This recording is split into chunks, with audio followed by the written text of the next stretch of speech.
What's happening, fam? Waiting on a few more people to get up in here.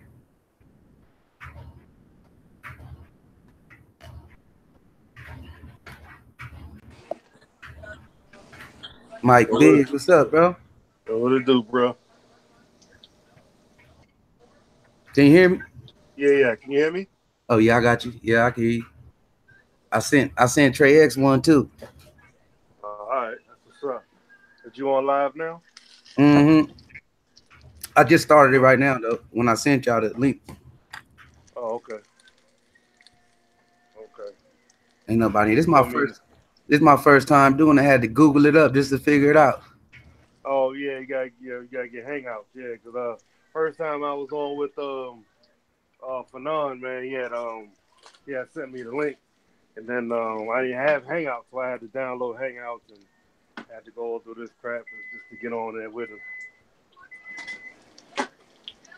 Yeah, so I had to do that because first I was trying on my phone. That's what took me so long. No, I'm gonna do it on this laptop. Oh, okay. And then I hit it though. But yeah, we good, man. We could open the conversation with anything. I just want to talk boxing with my partners. Oh, okay. That's what's up. That's what's up. I was trying to delve a little deep into this Ocampo dude, man. I don't even know who he is, man. I know it's gonna be a man down anyway, but I still gotta know who he is, man. Hey, he ain't like I said. I had looked him up, and the fights that I found, they all was like over in Mexico. Most Yeah, so he ain't really like. Don't get me wrong. Like I saw his fighting style and how he get down. He a pretty aggressive dude, but I noticed that when he up in the inside, if you ain't got no power, he'll stay. But if you do, he'll tend to back off and he'll outbox those Mexicans out there. But he ain't gonna do that with Spin. That's why I say I see a knockout early. hell yeah. It's gonna be funny, man. I hope Spence make it make it a long fight. That's gonna be up to El Campo. He gonna have to he gonna have to run. But the undercard is with what's called it? That David Hay dude. Oh, he's on the undercard. I mean, no, I mean, I just all right. found. No. That's tomorrow. That's tomorrow. I think Oh, all right, right, okay, yeah. David Hayes Saturday. You tomorrow. know the Oh, triple this C fight weekend. undercard. I was watching. Oh, I was watching some on Instagram, and he was talking about fighting this weekend. So it got to be on the May 5th undercard. oh, okay. Who was that? Tony Bellew and David Hay. Yeah, Yeah, yeah. I I think think they fight. Bell, you got this one. He's gonna beat him again.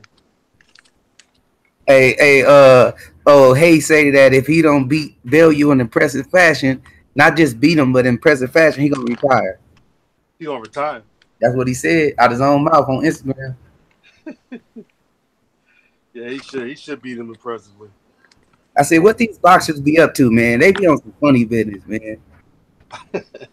Instead of being in that gym working on they craft, knowing what they messed up at, they Hmm. just automatically think because I'm taller or I'm buffer or I'm cuter, I should beat this guy.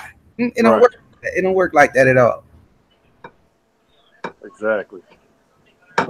But I've just been tripping. Like I've been my Instagram page, all that, everything is all about boxing.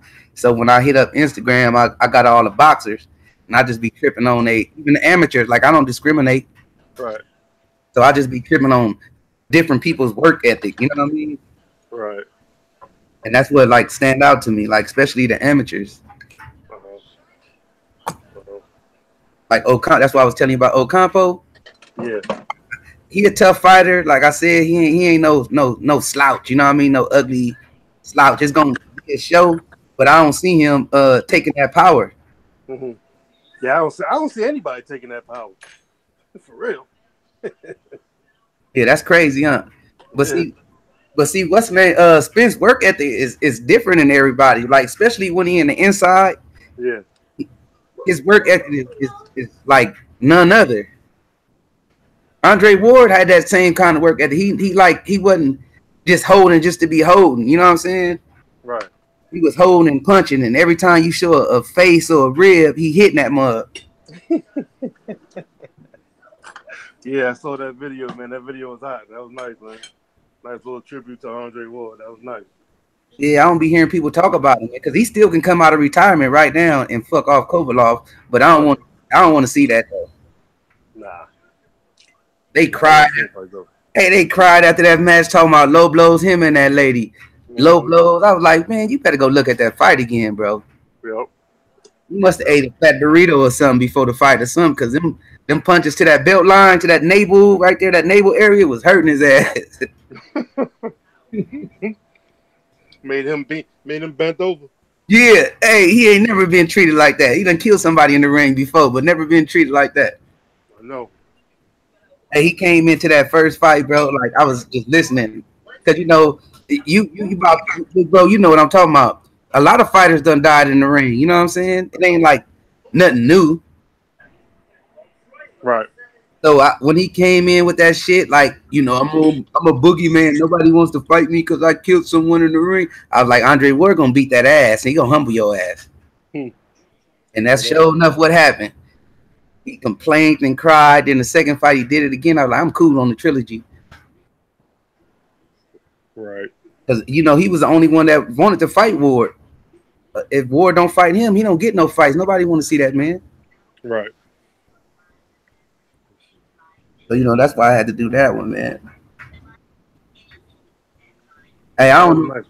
Hey, you think we going to see another fighter like Mayweather as far as the skills? Not too sure, man. Let's see. Hold on a second. Give me 1 minute. Yep. I'll check something out here.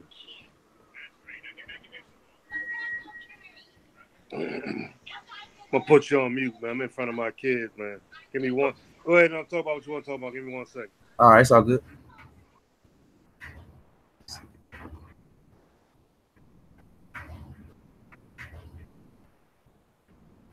But yeah, fam, boxing fam. Just a conversation, man. We're trying to get some people in the lobby so we can get some more topics up in here.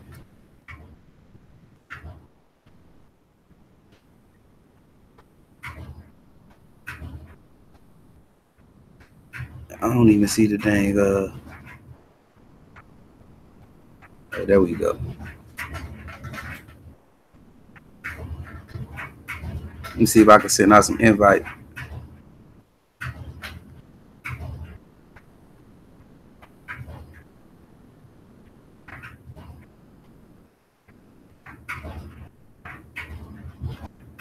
Yeah, I just want to talk about, see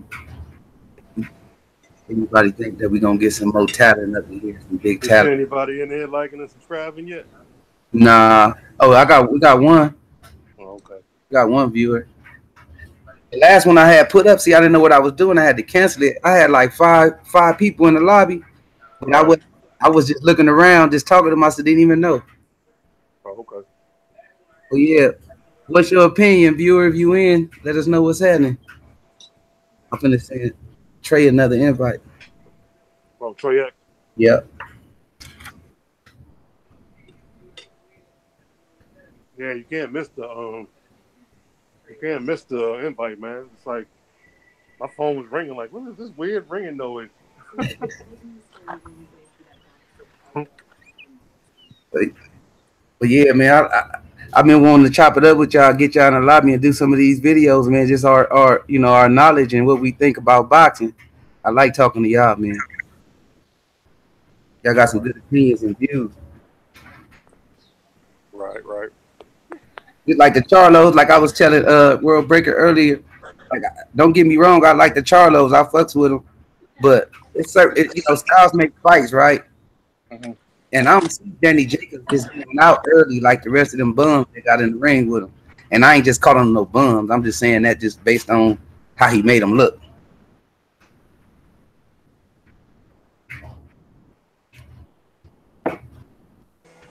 Look, I'm about fitting go sit in my car real quick. A little quiet in there. All right. My kids are there eating and playing games, and PlayStation, and all over the place, all over the place. So yeah, I'm about to go set my vehicle. turn that AC on, man. It's like the first hot day we had in like a couple of weeks, man. I'm in my garage, man, away from my kids on the TV. Nice. I'm feeling right in my vehicle. Peace and quiet.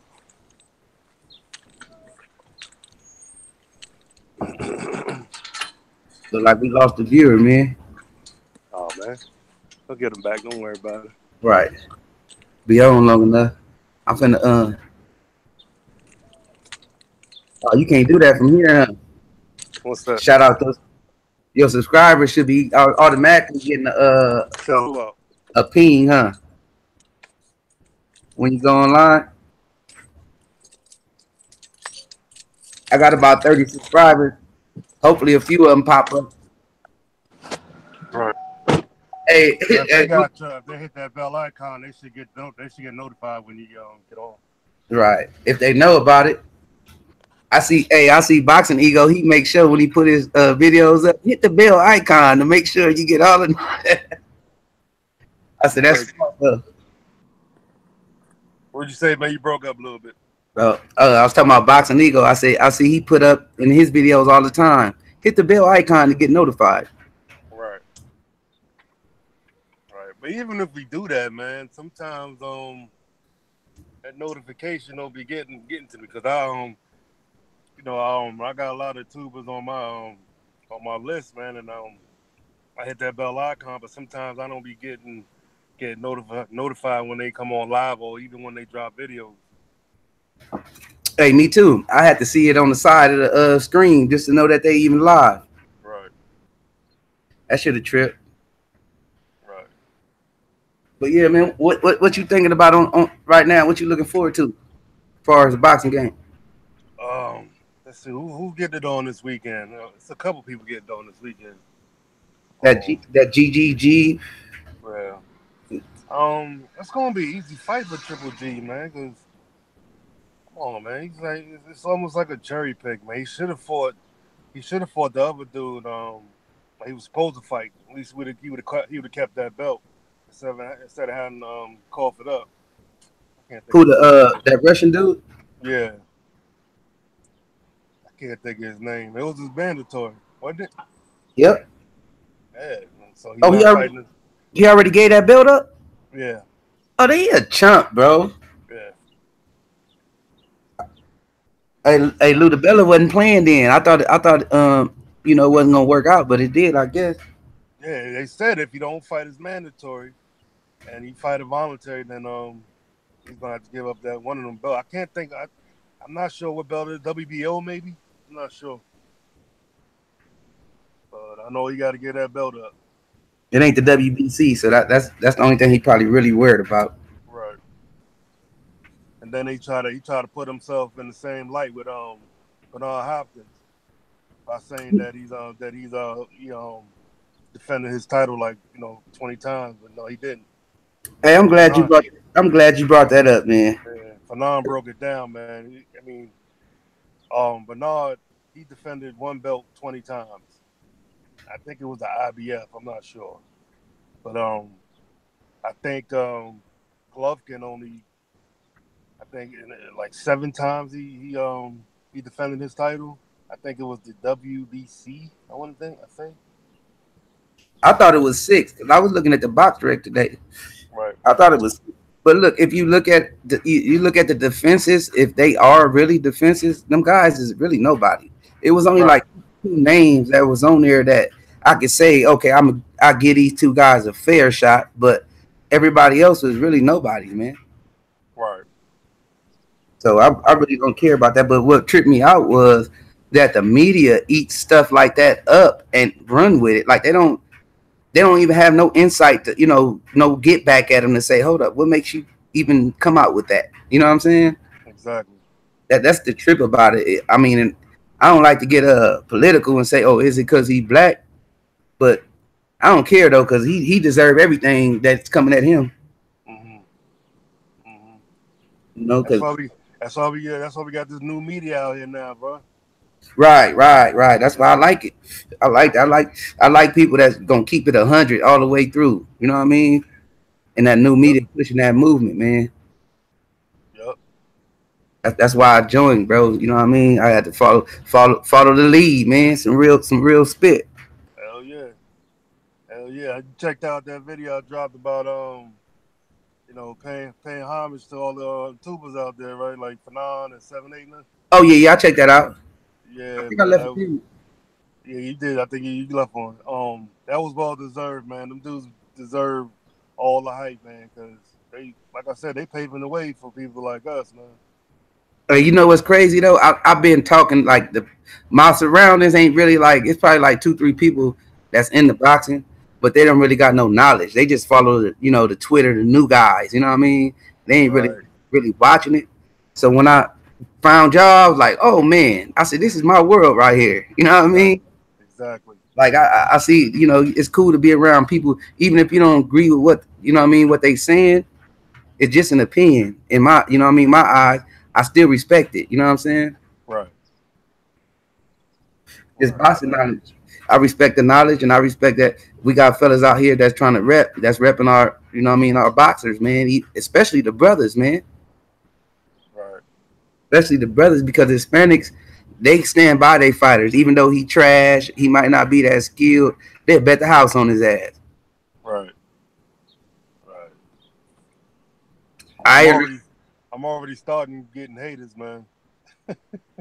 Yeah, they gonna come, bro. Yeah, so I ain't think I was ever gonna get it, but I'm getting it now. As you grow more, they're gonna start coming in because they see what you. That's why I say sometimes I'll be like, damn. I wonder if some people see my LDBC tag and get mad. You know what I mean? But like, really, I don't give a fuck because I'm representing what the brothers representing, man, and that's that real. Exactly. You know what I'm saying? So, I really don't care. So, I'll try to rep and let them know, you know what I mean, where I'm at and where I'll be with it. Like tonight, we're gonna get on that mobcat. Hey, if you ain't doing nothing later on, man, when your house secure, we can do another live on yours or mine if you want to. Yeah, that's what's up, man. I'm gonna check out Smoke City though, but that be on like 9 o'clock. Yeah, that's not me too. That's what I'm saying at the Smoke City, because I'm in that thing. Yeah. But I'm gonna check that out. That come on like 9. They be on for like an hour. And I was glad I got the call in last week, man. I called in the first time they put the number up. Yeah. That's what's up, man. I try to support all my brothers, man, especially a righteous movement, man. Right. You can't go wrong. I mean, especially what everybody got going on with this movement, it can't go wrong, man. Mm-hmm. Keep it 100, stay solid, stay spitting them facts, and keep it real. So, hey, some of us is biased though. Some of the brothers is biased. It's all good. Yeah, hell yeah, it's all good, man. But you can't get mad though if somebody calling you out on your biasness. You know what I mean? Just keep it real and say, yeah, that's what it is. Right. Because there ain't no sense of arguing. But I like it because that it's pumped the sport up, man. It bring up topics. Yep. 2 different opinions. You might not agree with one. You might not agree with neither one. Right. You ever listen to Reef? Reef Cool. The Watchers? Nah, hey, that's a subscriber, man. He always commenting on me too. I ain't got my bell icon ain't popping up for him though. Yeah, check him out, man. He kick a lot of science, man. He's real. His damn, how can I put it? His wordplay is on point, man. I mean, sometimes, if you're not like, if your vocabulary is not up to par, man, you're not gonna understand what he's saying. Right. Because he be kicking so much knowledge, man. He's not really biased at all. I mean, he's down with the LDBC, but at the same time, he speak on both sides of the truth, man. Right. And it's fun. It's fun listening to him, man. He speaks a lot of facts, man. And he's a supporter too.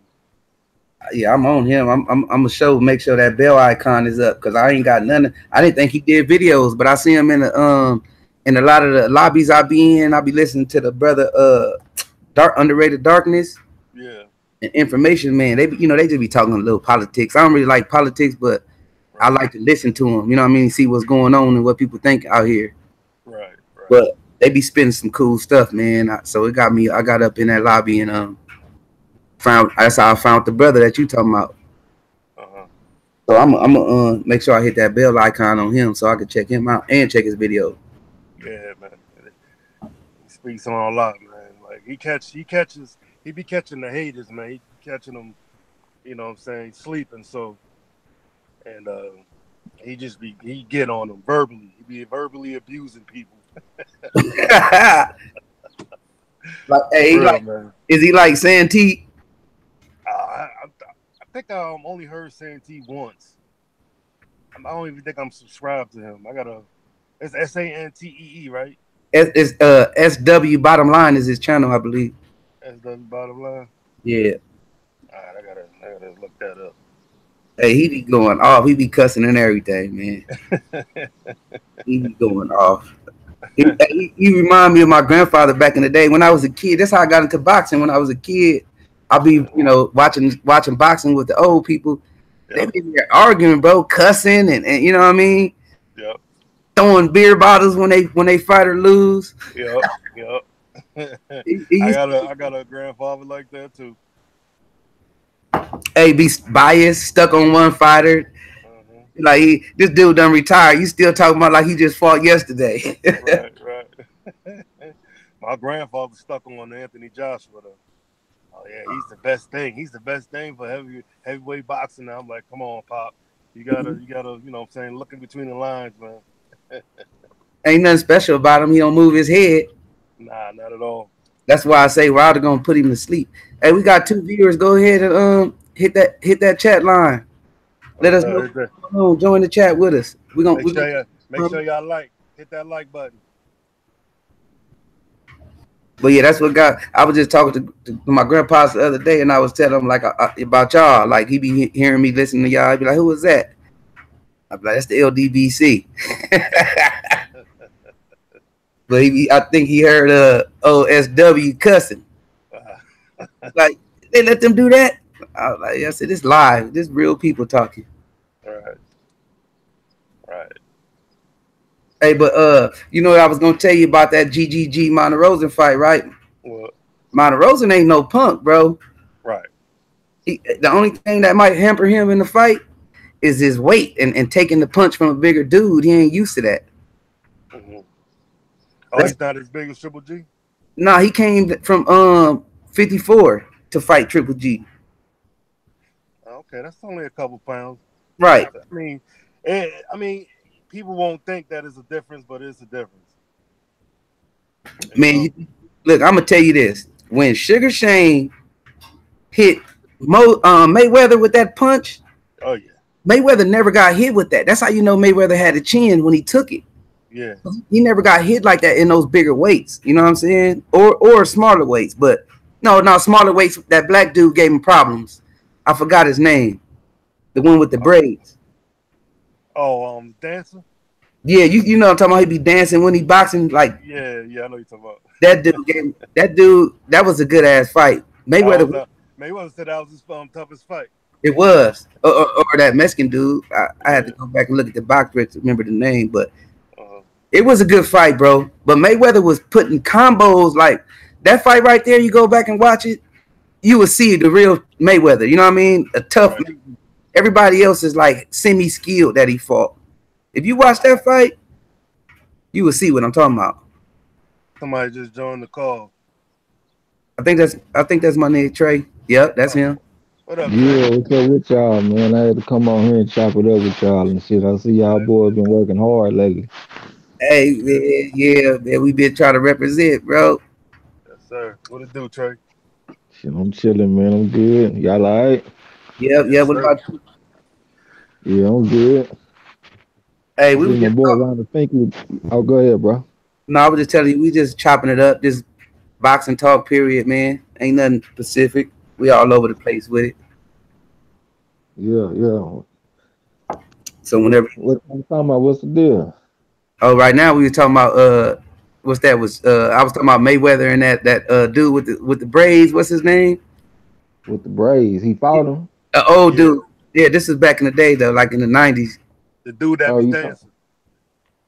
Oh, you talking about Emmanuel Augustus? Yeah, I'm talking about that fight. Yeah.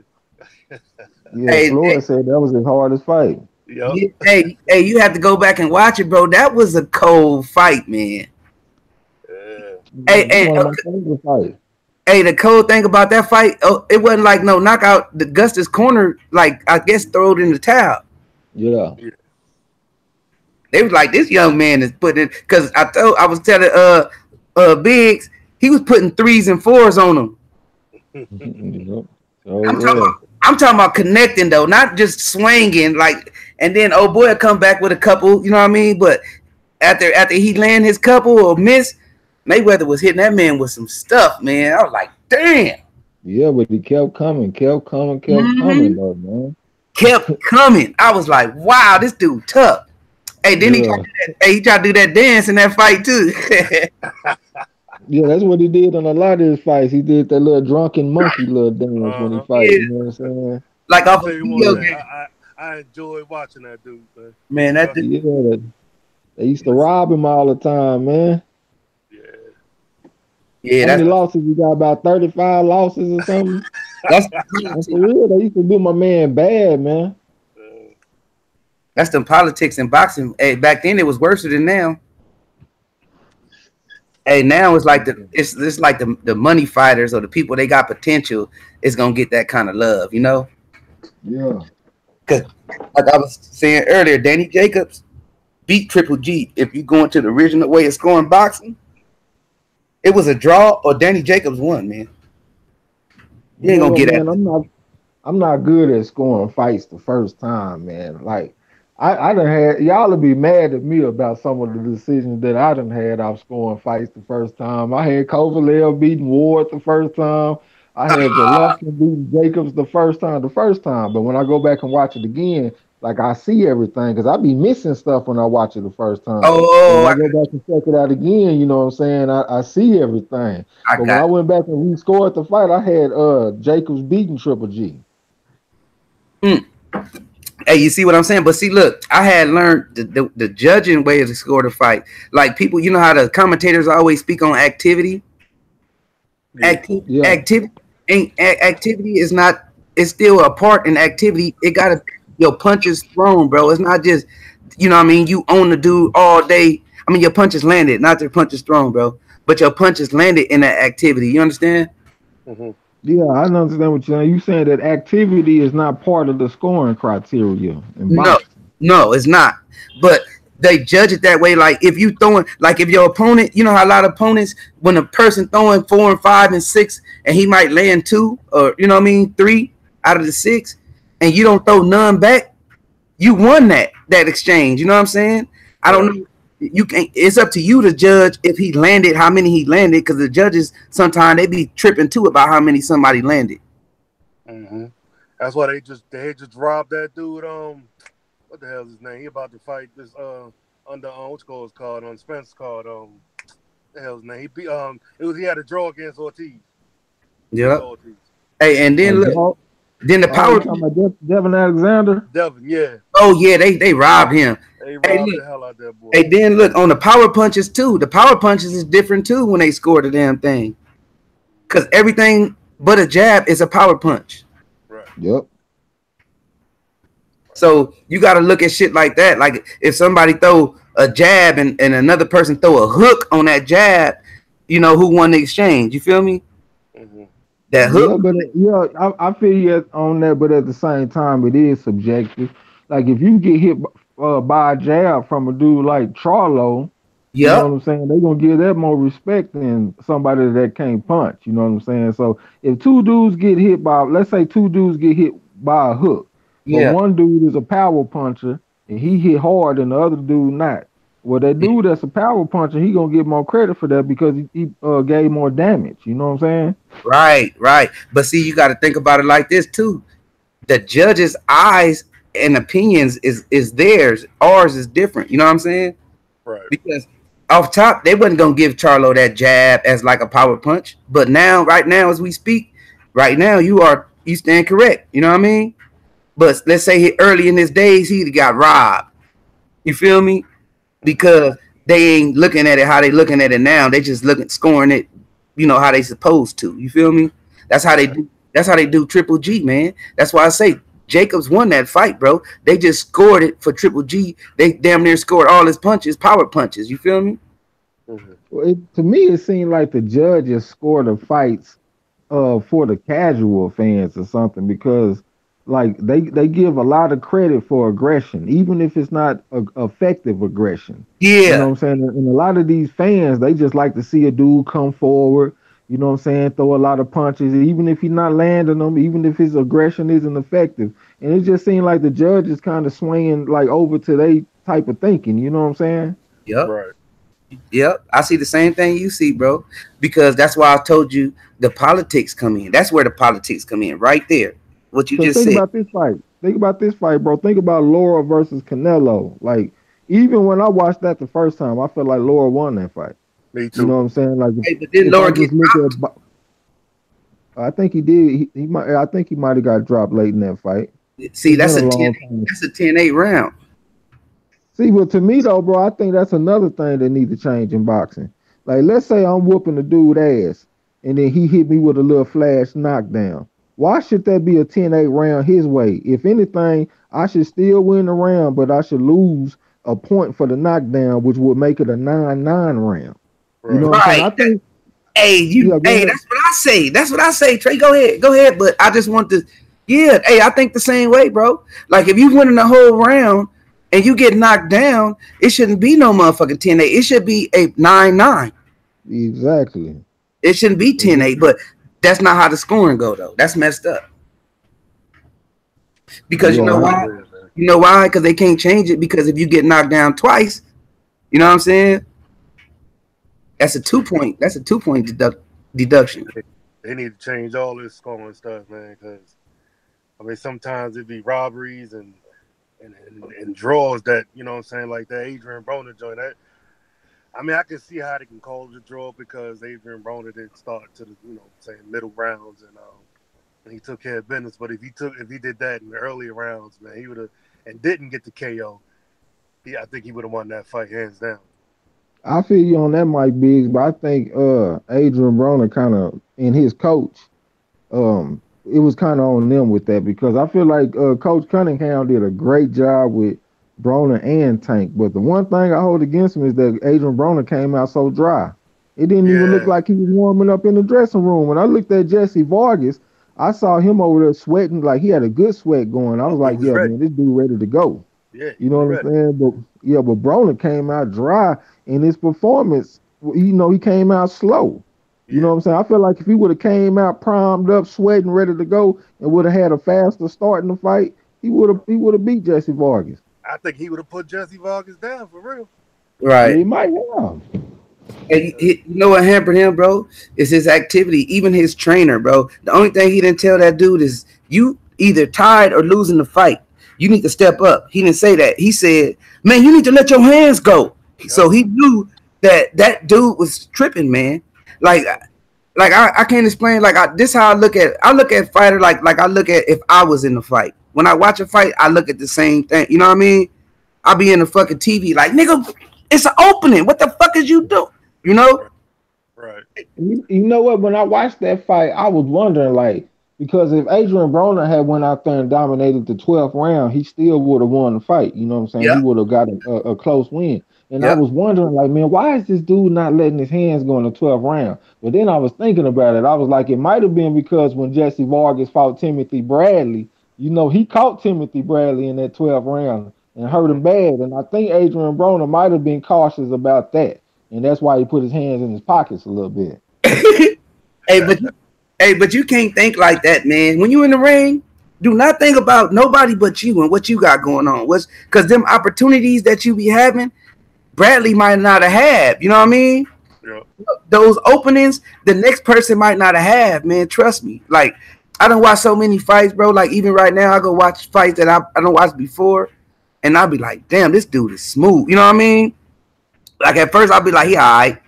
You know what I mean? Then I watch him and watch how he taking advantage of his opportunities, and that's what make a person smooth. You know what I mean? Like Andre Ward, for example, bro. like in that clinch, it ain't just no holding. Like Broner and them, they just be holding and hugging and waiting on the ref to come say break it up. It ain't supposed to be like that in the clinch. That's activity. Those punches and them hits, they count in the judges, man.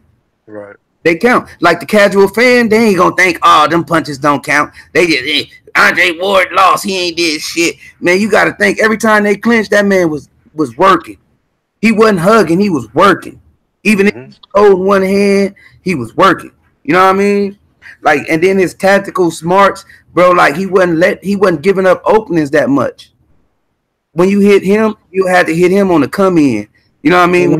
Let me respond real quick to the brother Ronald Finkley. He was asking what's the big fight this weekend. My bro, I ain't mean to cut you off. He been down there waiting for a little while. But it's Dave, from what I'm seeing, bro, I don't see no messages. Oh, you can't see the chat? No, I see my stuff, but why I can't see everybody's? Oh shit, I don't know, bro. I'm on two different things. Like I'm talking to y'all on a tablet, but I'm looking at the chat on my phone. You know what I'm saying? But to answer the question, he said, "What's the biggest fight this weekend?" From what I'm seeing, bro, is David Haye and Tony Bello and Gennady Golovkin. Well, now Golovkin next weekend. I'm tripping. No, hold on. What the fuck? They got weekend, isn't it? Oh yeah. I'm tripping. I saw that 11 p.m. and thought it meant the 11th. I'm tripping. My bad. But yeah, Golovkin and Marta Rosen and David Haye and Tony Bello the biggest fights. But David Haye and Bello, they come on early, right? Yeah. Let me see what time they got it. Yeah, they got it at 4 p.m. Central Time. Where you at, Mike BIGz? I'm in the East, man. I'm in DMV. Okay. So it's probably gonna be like at 5 o'clock your time, man. Hi, chicks and my BIGz, everybody. What it do? Hey, how you doing? Hey, what's up? All right, go nuts. That was my daughter. Oh, really? That's what's up. Yeah, go in the house. But yeah, man. But we got some big fights. We got big fights coming up, man. We need to go ahead and put some opinions out there. You got Alexander Usyk. You got Vasyl Lomachenko fighting Jorge Linares. You know what I'm saying? You know you got Badu Jack and Adonis Stevenson coming up pretty soon. Yep. Terrence Crawford and Jeff Horn. I mean, you know we got fights coming up. But they ain't promoting that fight, man. The Jeff Horn and Terrence Crawford. Oh, that Badu Jack fight. Do Top Rank even promote fights? Shit, I don't remember them promoting Rigondeaux versus Lomachenko either. Hey, you gotta see they promote fights. Hey, you gotta have Instagram and shit to see that shit. Oh, that's how they do it? That's how I've been seeing it. I ain't been seeing it on TV. I ain't been seeing, like, we don't talk about it, so you know what I mean? I don't be seeing it. Right. So I really don't. That fight not gonna be on TV though. They gonna have it on their ESPN app. So maybe that's why they not advertising it on TV or something. I don't know, bro. All right. Is with I subscribe to PBC, so I get all their notifications. You know, not even talking about YouTube subscription. I get on their website and you know, they ask me if I want to get notified when these big fights come up or any fight come up. I'm like, hell yeah! So they give me a little joint come up on my my calendar and then just let me know when the fights come up. Oh, really? Hey, I don't know. What y'all thoughts on some of these fights though, man? Y'all know? Oh yeah, we got Ryan Garcia fighting this weekend too. I forgot about that. Man, that's a cherry, bro. We ain't gonna worry about him till he fights some stiff competition, man. Yeah, for sure. It's gonna be fun to watch. Look, I'm telling you I mean, it's gonna be a knockout, you know. But I'm just gonna tell you that's Oscar De La Hoya thing, man. Even Canelo, bro, like most of his records is from Mexico. Mm-hmm. You know what I mean? And then he broke them out, just calling out fighters and calling out certain names. But like, I ain't in the cherry picks. And I know I could pick some fighters that'll whoop Canelo ass, and I know Charlo will fuck him up. Oh, yeah, definitely. I'm talking about. I didn't say one. I'm talking about both of them. Both Charlos up. Yep.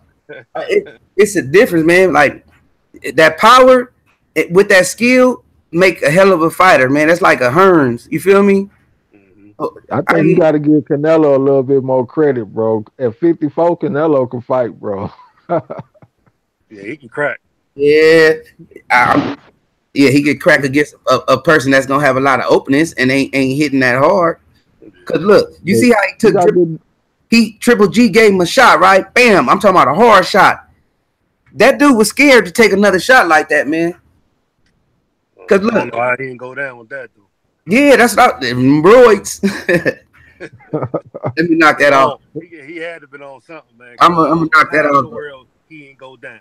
Man, come on now. And Triple G supposed to be hitting harder than Mayweather. He took that shot how Mayweather hit him.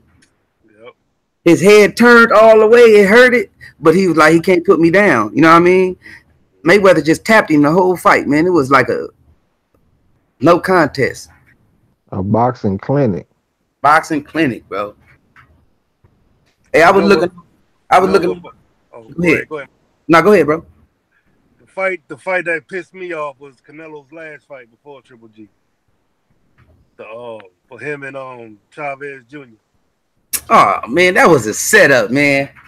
Yeah, that pissed me off, man. If you know, do you follow Chavez? Do you know like how you seen his fights, bro? Like this dude take months off, like months in training camp. I ain't talking about just off boxing period. I'm talking about in training camp.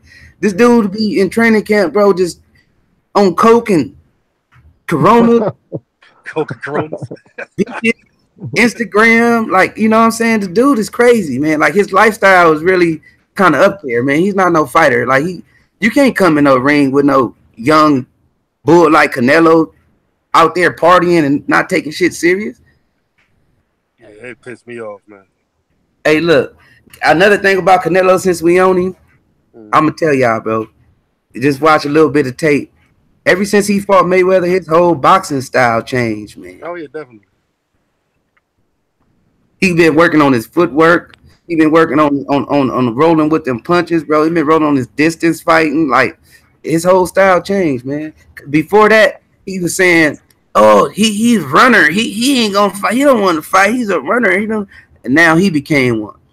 Yeah, but that's one thing I like about Canelo. He ain't stupid. That motherfucker gonna watch and learn. He gonna pick up on some shit, you know what I'm saying, to put it in his little arsenal. Yep. So I actually give him credit, bro. I think he a good fighter at 54. I don't think he gonna be no easy fight for nobody at 54. I ain't taking no credit, bro. That's all I was gonna say. I ain't taking nothing from him. I just was speaking on that certain fighters, like I could pick certain fighters that I see giving him hella trouble. You know what I'm saying? Because Charlo might beat him, but I think they'll go like a motherfucker. I think they'll both be in there fighting. Yeah, you know what I'm saying? Canelo ain't gonna just give it up to you. I mean, he ain't gonna just give it to you, and he's talented. Like if you look at him train, you could tell that he's a talented fighter. Like look at him hit the speed bag and stuff. You don't see fighters doing that stuff. He hit the speed bag down there like Mayweather or something. You know what I'm saying? Yeah. So I got respect for him at 54. Now 60 is different because I think he's too short. Shit, Canelo might be shorter than me, man. I'm like 5'9". You know what I'm saying? And this dude up here at 160, these fighters walking around at 6 foot tall. So Golovkin is small at 160. He only 5'10", bro. Charlo and them 6 foot and all that kind of stuff. You know what I'm saying? So I just feel like he don't really need to be up there with them, and that's why he kind of just fighting Golovkin. He ain't gonna fight none of them other dudes. You know what I'm saying? But at 154, even though he has been avoiding some of them dudes at 54 too, I still got a little bit more respect for him. You know what I'm saying? I got way more respect for him than Triple G. I got more respect for him than Triple G, bro. Yeah, I ain't no Triple G fan. I ain't gonna even lie to y'all. Hey, look, and another fan I am not a Lomachenko hype job, bro. I do not like him, man. I can point out things that he great at and he look beautiful doing, but that don't make him no motherfucking hell of a fighter because he ain't got no power behind that shit at that weight class. Other fighters do. Especially only 11 fights in. Yeah, man. At the time, it was only 10 or 9. Get the hell out of here. How you on the pound for pound list with 9 fights? Come on. I don't get it. Come on, bro. But you can point out things like, I'm like, damn, that nigga footwork amazing. You know what I'm saying? The way he take angles and move from different angles and get all punches, that shit is beautiful. But at the same time, you know, them is points. But when somebody puts you on your back, them points get demolished. Mm-hmm. You feel me? Gary Russell, man, hey, look, Gary Russell dropped him, bro, and they called it a slip. But when they put it on that slow-mo replay, I might do a video of it, but when they put it on that slow, because I've been wanting to talk about this. he's susceptible for a knockout, not just getting put on his pockets, but a knockout. I saw a punch land from Gary Russell that dropped that man. Yeah, he showed it live on the air. He showed it. Hey, he was going down, right? But when he was going down, he stepped on Gary Russell's feet. Not the point that it was already happening, like he was going down and he hit him. No, he hit him, and when them knees started to jangle doing the Elvis, he slipped on what's the name foot, bro. I rewinded like 3 times, like that's cold. Hey, Gary Russell hit him with a short little left hand, bro. Yeah, like right a on the chin. Hook, bro. This shit was pretty. Yeah, right on the chin and dropped him. Russell won him again too. They called him a slick because he know he could beat him. See, see, you notice when fighters lose, like I don't know why Lubin playing games with Charlo, man. I don't know why. Talking about his and shit on Instagram. Man, that nigga playing games with the wrong boy, man. But that's another story, I guess. But I saw that. I was like, Lubin, that man had you having a seizure on the ground, man. I put him on videotape. He was calling for the Holy Ghost. Hey man, that dude was down there doing something. Say somebody else said he was reaching for Jesus on the ground. Hey, instead of shaking his hand, you gonna turn around, doggy, get out of here. You ain't working on that. Your chin, you can't work on that overnight. You can work on that over 6 months. I'm mad that fight was that quick though. Hey, you know, but what I'm tripping on is how are these fighters beating these sorry dudes, and then they feel like they got the right to talk shit. Like when Kell Brook beat Sergey hold on, what's that dude named Rabchenko or some shit he beat? Yeah, Rabchenko. Yeah, he felt like he could start talking noise. Now Lubin just beat a dude. I don't even know his name. But listen, y'all, Lubin was 100-1 favorite in that fight. If you bet 10,000 on Lubin, you win $100, man. You know what I'm saying? That he was a big favorite, man. You they put his eyes up there like a Mayweather fight. They put his eyes up there like he was Mayweather. Yeah, that shit crazy, man. You ain't got the right to be talking noise. You need to be somebody credible first, get your confidence together, and then we'll take you seriously, bro. Right. Hey, but that be his upbringing, because like a lot of fighters, I noticed the difference of like they show respect after a loss, even after a win. Like they show respect, bro. They don't be playing no disrespectful games or talking trash afterwards. Before, yeah, but afterwards, I see like the great fighters pay their respects, man. Show concern, the whole joint. These motherfuckers get knocked out and get up. You know what I mean? They want to act like that never happened. They want to act like that chin ain't glass. Lubin got exposed. That dude was having a seizure, man. His chin ain't right. He can't take them punches, bro. So another thing, these people don't really understand these Charlos. See, like Lubin and J-Rock, they talk to them Charlos like they was scared of them and all that kind of stuff. They was ducking them and all that. They be talking about them in interviews. Them Charlos really not no great talkers. I know they talk a lot, but they not great talkers. They don't say no witty, funny comments. I mean, not all. Sometimes they do, like when Jamal was doing that impression and shit on how Broner be hitting the mitts and all that kind of stuff. All of that was funny, but for the most part, they really not funny and witty. When they be talking noise and being aggressive, they really venting, bro. Them motherfuckers are really angry. And when them dudes like Lubin and J-Rob be talking about them, bro, they be really taking that stuff seriously and they be holding it in. And when the fight get there, they explode on them dudes. And then after the fight, they say the same thing. Man, keep talking, keep on talking. They've been talking all this time and I've been quiet. And they've been talking. Right. You know what I'm saying? These people need to understand. These boys are really crazy, man. Right. They will hurt you in that ring, bro. Hey, instead of getting in the gym, working on your shit, going hard in the gym, looking at your tape, your film or whatever, working on whatever you could do better, you want to put up memes and poke at the lion. You know what I'm saying? Mm-hmm. Distractions, man. Distractions. Yep. That's why them 3 dudes be working. The Charlos and Spence, they be working. Yeah, hey, Spence, bro. They getting that from Spence, man. That dude work. Like, I don't know how he do in the gym. I just could tell how it is in the ring. You know what I'm saying? Cause that dude, Kell Brook, they was squabbling in that thing, man. They was squabbling in that thing, man. They was squabbling. I was like, oh, this is a squabble. But at the late rounds, you start to see Kell Brook decline, and he's still going. Like you know what I mean? He was going strong too. Yeah, he wasn't letting up, man. It seemed like he was getting stronger as the later rounds, and I was like, yeah, he got it, bro. He got it. He got it. You ain't hear his what you call a trainer? Oh yeah, on Smoke City. Yeah, I heard him on Smoke City. Yeah, he was like, yo, his work ethic is crazy, man. He do what? It's almost 700 push-ups before they workout. He was spitting that real, man. I was like, I was listening to him on Smoke City. I saw him on Black Fight Fan page too. Yeah. But you can tell that's something that I like about Spence, man. I like gym rat fighters, bro. Yep. Hey, you know what I'm saying? At the very core, Spence is a fighter, man, before anything else. You know what I'm saying? And he just got that strong foundation, man. I hate to compare him to Mayweather, but really that's like the closest thing that I see him to, just without all the extra on the outside. He like Mayweather, but more disciplined.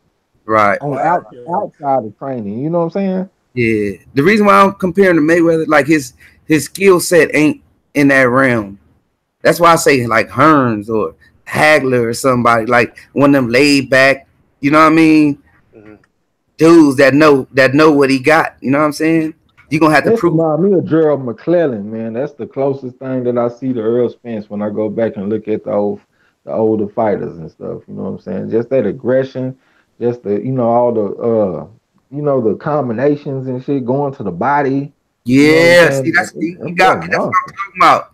The boy works, man. He works. Hey, them body shots, like them motherfuckers will wear you down once you get to that 9th, 10th. You know what I mean? You're gonna be kind of through. He throws with aggression. Man, ribs, stomach, like it's crazy, bro. I like how how he approached the fight. He know what he's doing, man. From start to finish. He don't let up. He don't take a break. No nothing.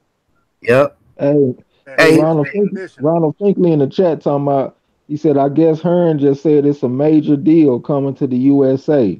Just reported. Then he said, get the fuck out of here. And then he said, seriously, they just reported that though. Yeah, I think maybe Hearn might be making a decision. Now look, that Hearn was like 70% dead, with the deal. I read that on Sky Sports. Hey, maybe he talking about that, or he talking about that HBO deal. I don't know. Because I don't believe the word that man say. He's supposed to be having an HBO deal out here, bro. And he said he's supposed to be announcing around this time or later on in the month. But I hope it's the Wilder fight. You need to make a deal on how to kick rocks. That's what you need to do. Hey, look, you can't get no better than 50 mil and 50% of the purse. Come on, man. You should be grabbing that with whatever. I don't care if that motherfucker in Africa in the middle or Egypt in the middle of the sand. Let's get it. Look, I made a video. I made a video yesterday, man. The jump was like 30 minutes long, and I tried to upload it, but YouTube said you can only upload like 15-minute videos. I was like, damn. If it was a hell of a rant on I'm trying to figure out how to break it up into pieces and stuff, but I ain't figured it out yet. But I'm gonna put it out there. But it's a hell of a rant on Eddie Hearn and the money side of the business, and AJ should leave him because he getting screwed over. All that. I mean, I'm not too keen on what on the money side, but what I see and what I hear is Eddie Hearn is a snake, hands down.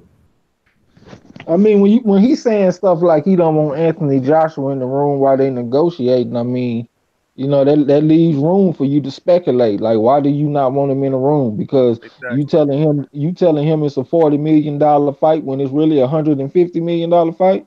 Right. You don't want the motherfucker to know the real numbers and shit. You know what I'm saying? Right. Hey, that's some scam. That's like the middleman. That's how the middleman do. Yeah. Hey, wait right here. Yeah. Hey, wait right here. I'll be right back. Yo, have some water on me. I'll be right back. Hey, but like I said, you know how a motherfucker is a liar, bro, when a lie, you could tell a lie just how the person can't look you in the eye and all that when he in your face, right? But when you on camera, it's a whole nother ball game. You can look like you telling the truth, but what about that next interview? You know what I'm saying? That next interview gonna fuck you over. You know what I mean? Because it's not gonna happen, bro. The real motherfuckers is listening to everything you say. Hey, bro, what you just let me go ahead and I ain't gonna lie to y'all. I'm a little bit of a nerd, so let me go ahead and throw a little bit of nerd into what you just said. A lot of people interpret that when people looking you directly in your eye when they talking to you, is them telling the truth. That's actually not true. Like in life, weak means strong and strong mean weak. So if you got somebody that's looking you straight in the face and they just want you to believe that shit, that means that they actually lying. If you got a person that talk to, but still, it's the way. It's not not looking to the side. I'm talking about the way they looking at you when they telling it. You know what I'm saying? They facial expression. I understand what the premise of what you're saying. I just wanted to go ahead and kick you a little bit of knowledge real quick when you're dealing with people, because what I'm about to tell you, I done found and held true for ever since I learned it. But like, it's called neuro-linguistic programming. It's like the language of the eyes. So like, if you're talking to somebody and they being relaxed and shit, and they like, just looking around and just being natural, you can believe that person a little easier. Now, when it comes to the neuro-linguistic programming, if you're talking to somebody and they look up and to the left, that means that they telling the truth. They looking in that factual part of their brain. Now, if they looking up and to the right, they actually fabricating something. You know what I'm saying? Like, they looking in that creative part of their brain where they making up something. You know what I'm saying? Yep. And two more, if they looking down and to the left, they mean they kind of in their feeling. If they looking down and to the left, I can't remember that one. Fuck. If they looking down and to the right, they mean they had a emotional feeling. Like if you said something, like they kind of put them in their feelings a little bit. And if they looking down and to the left, that means that they having a mental conversation with themselves. But remember, up and to the right mean they lying. Up and to the left mean they telling the truth. And of course, ain't nothing 100%. Right. That is a very strong indicator, though. I promise. I bet you them police and the detectives be studying all that. Yeah. Hey, that's where I learned it from, Mike BIGGz. I learned it from a dude that was he used to work for the FBI. Okay, that's what's up, man. Yeah, he had a book about the shit. Hey, that's not the first time I heard that neither.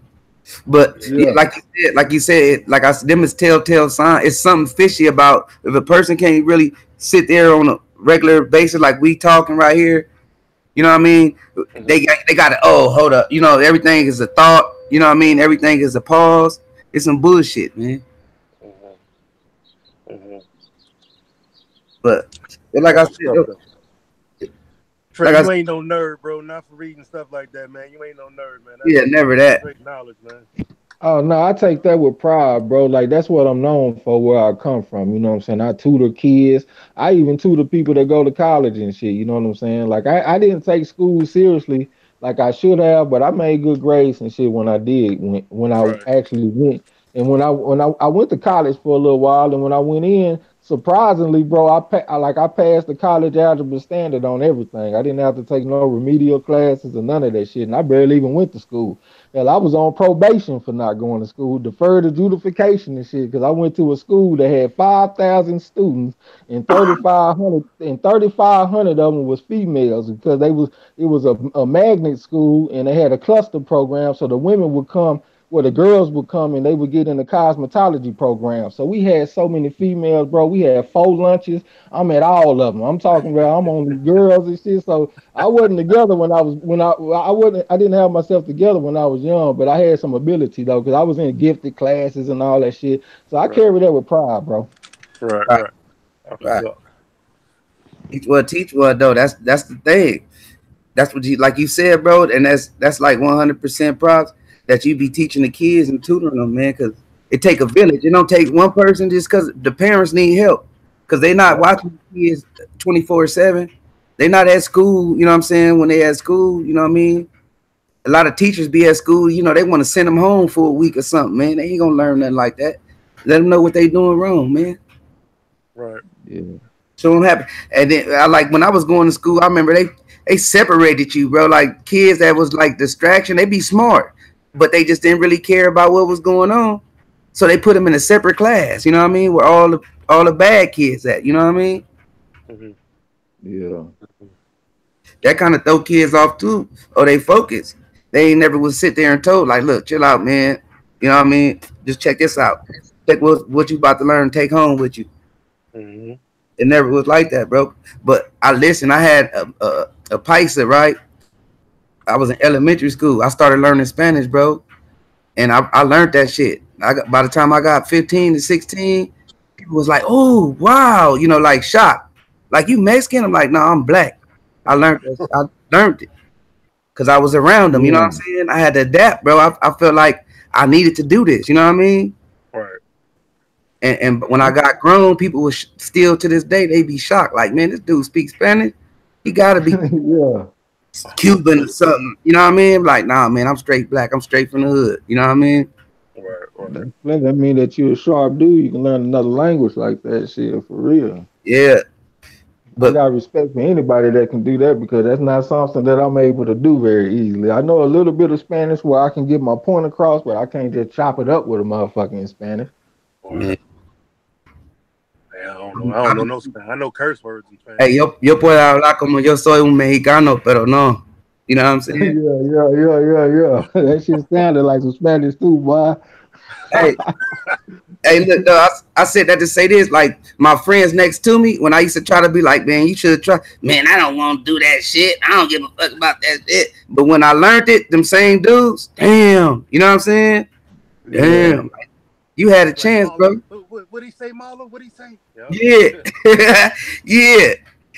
Be just like that. Well, you had said something earlier. You were talking about them teachers, man. That shit got me thinking too, bro. I swear these teachers, they need to understand the students that they teaching. Like, that shit reminded me, like, when I was in high school, bro, I had transferred to the school called Garland, and they was like a winter school. I'm talking about they winning in all sports. They won state in football. They had the good grades. I'm talking about, like, they just had it on point. So I went over there. I started getting my life together. You know what I'm saying? I'm making straight A's over there, my nigga. I'm talking about, I'm trying to graduate in this bitch. So I get into a fight with these two brothers, man. One of the brothers, he done disrespected me about my girl and shit. He done told me he want to knock my girl down in front of all the kids on the bus and shit.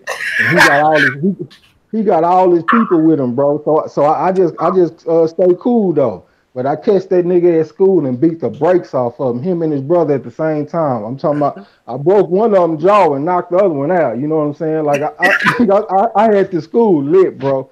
So when I come back to school, you know what I'm saying? One of my teachers that I had a good relationship with, this motherfucker gonna get into it with me, and then I ended up walking out the class. And like, when I'm sitting up here thinking right now, it's like that motherfucker didn't understand that, like, I had to do what I did. Because where I come from, you can't just walk away from shit like that. A motherfucker would have been fucking with me the whole time I was there if I let him get away with that shit. You know what I'm saying? My hey, you would never had no lunch. You know what I'm saying? Like, I had to do that, bro. That shit has got me in my feelings. Like, goddamn, why would you fuck with me and get me to walk out of class and shit? Like, he basically was talking like, get the fuck out of my class type shit, because we had got into a little argument. Like, goddamn, you see I'm trying to get my life together. I'm making good grades. Why in the fuck would you do that, nigga? Understand where I come from and try to relate to a motherfucker. You know what I'm saying? Yeah. Hey, Trey, that shit happened to me, bro. I think in junior high school, I went to a new school. You know how you be around motherfuckers. I'm hanging around motherfuckers a couple days. You know how they be talking. Oh, that's so and so. You know, he kin to so and so, and you know, he walking around like he the sniznit, you know what I mean? But I ended up being in so and so class, right? And like, I guess we had, you know, bumped into each other, but he thought I was gonna buy it down, like the way he was flinching at me. Man, I went ham on that dude in the middle of the classroom, based on he was so and so. You know what I'm saying? I was already, you know what I'm saying? I was already coming from that area, like you say. If I let so and so punk me, bro.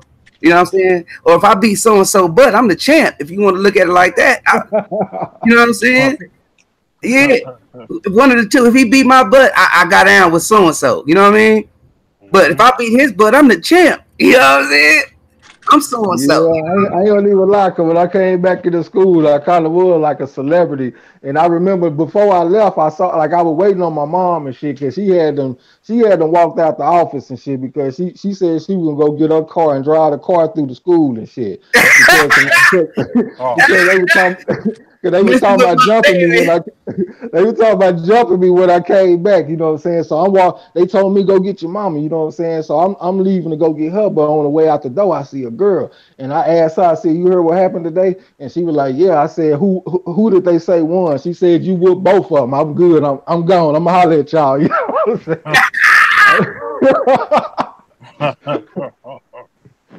Yeah.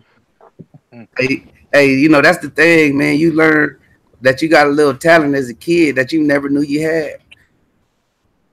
Like I'm my, shit, I was already boxing and everything. oh, Nigga, okay. I had been boxing for 3 years. Oh, they Man, didn't know. Hey, they was asleep. They was asleep.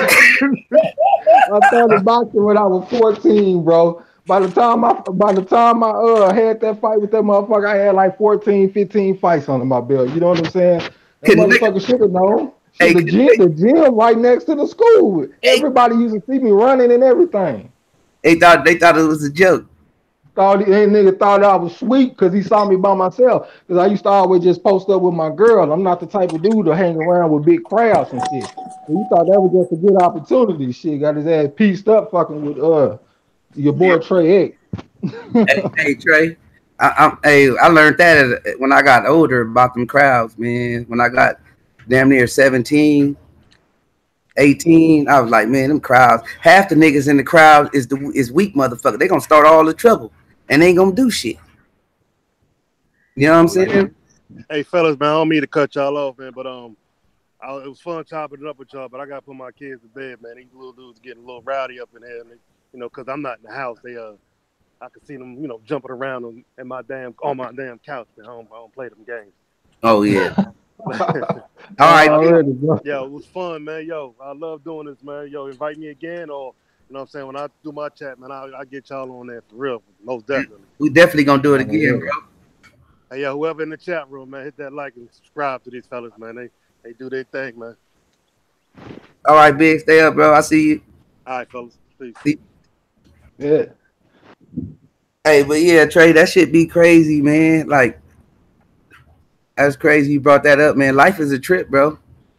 That's why I don't be understanding. Yeah.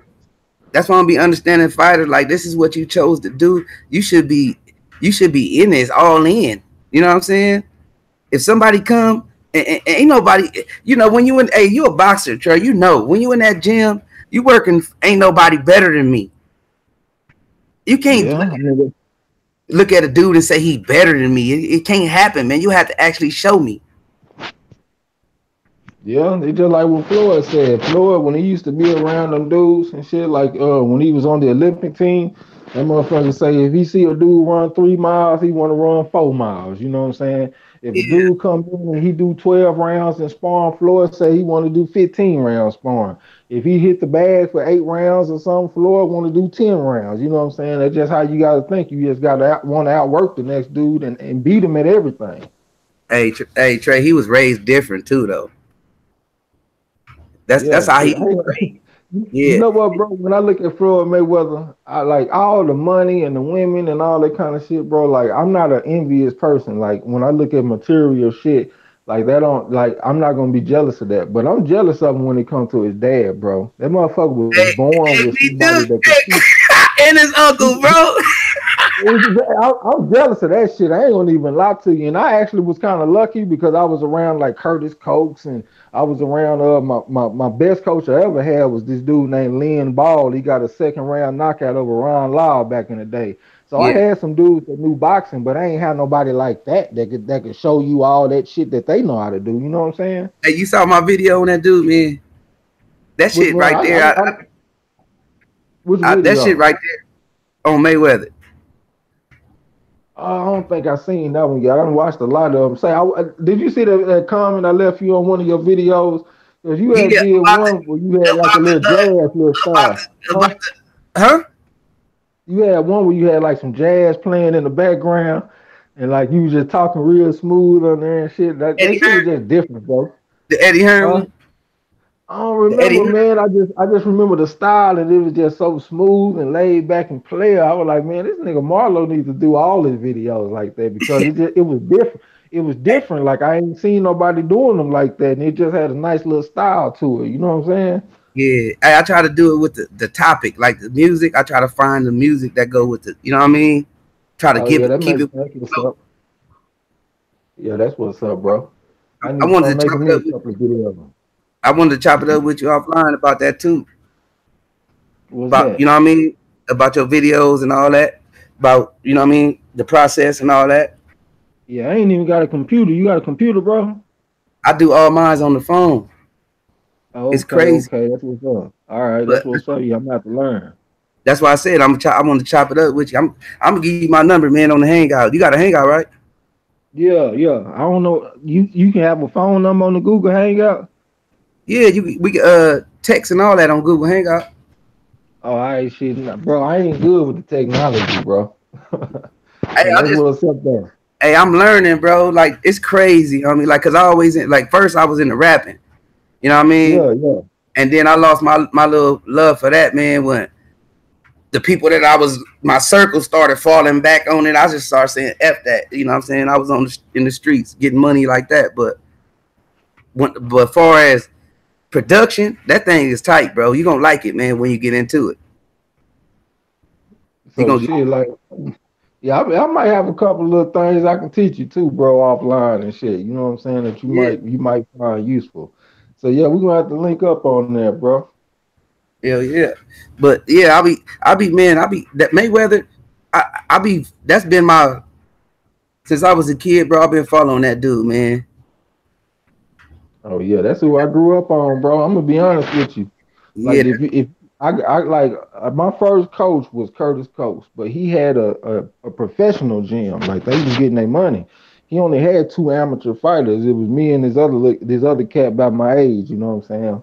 So I went to this Mexican gym, and them motherfuckers, bro, like they literally read books on how to coach boxing. Like they didn't have no professional experience or nothing. And every time we went in there, it was just some raggedy ass war shit. Like it wasn't even real boxing. You know what I'm saying? And shit really, bro. I started learning how to fight when I watched Mayweather. You man. know what I'm saying? Because That's what I didn't have nobody to teach me really. That motherfucker taught me how to fight on in a lot of aspects. I used to tell my grandpops because like where we stayed at in the city, it ain't no gyms. It's basketball, baseball. They took football away too. Like the last year that I could play, they took it away. But I got basketball and all that in me. But boxing was my thing, bro. We didn't have just like you said, we didn't have no gyms, bro. I record the tapes, remember it on the VCR. I record the fight, bro, and I just be in that thing, you know what I'm saying?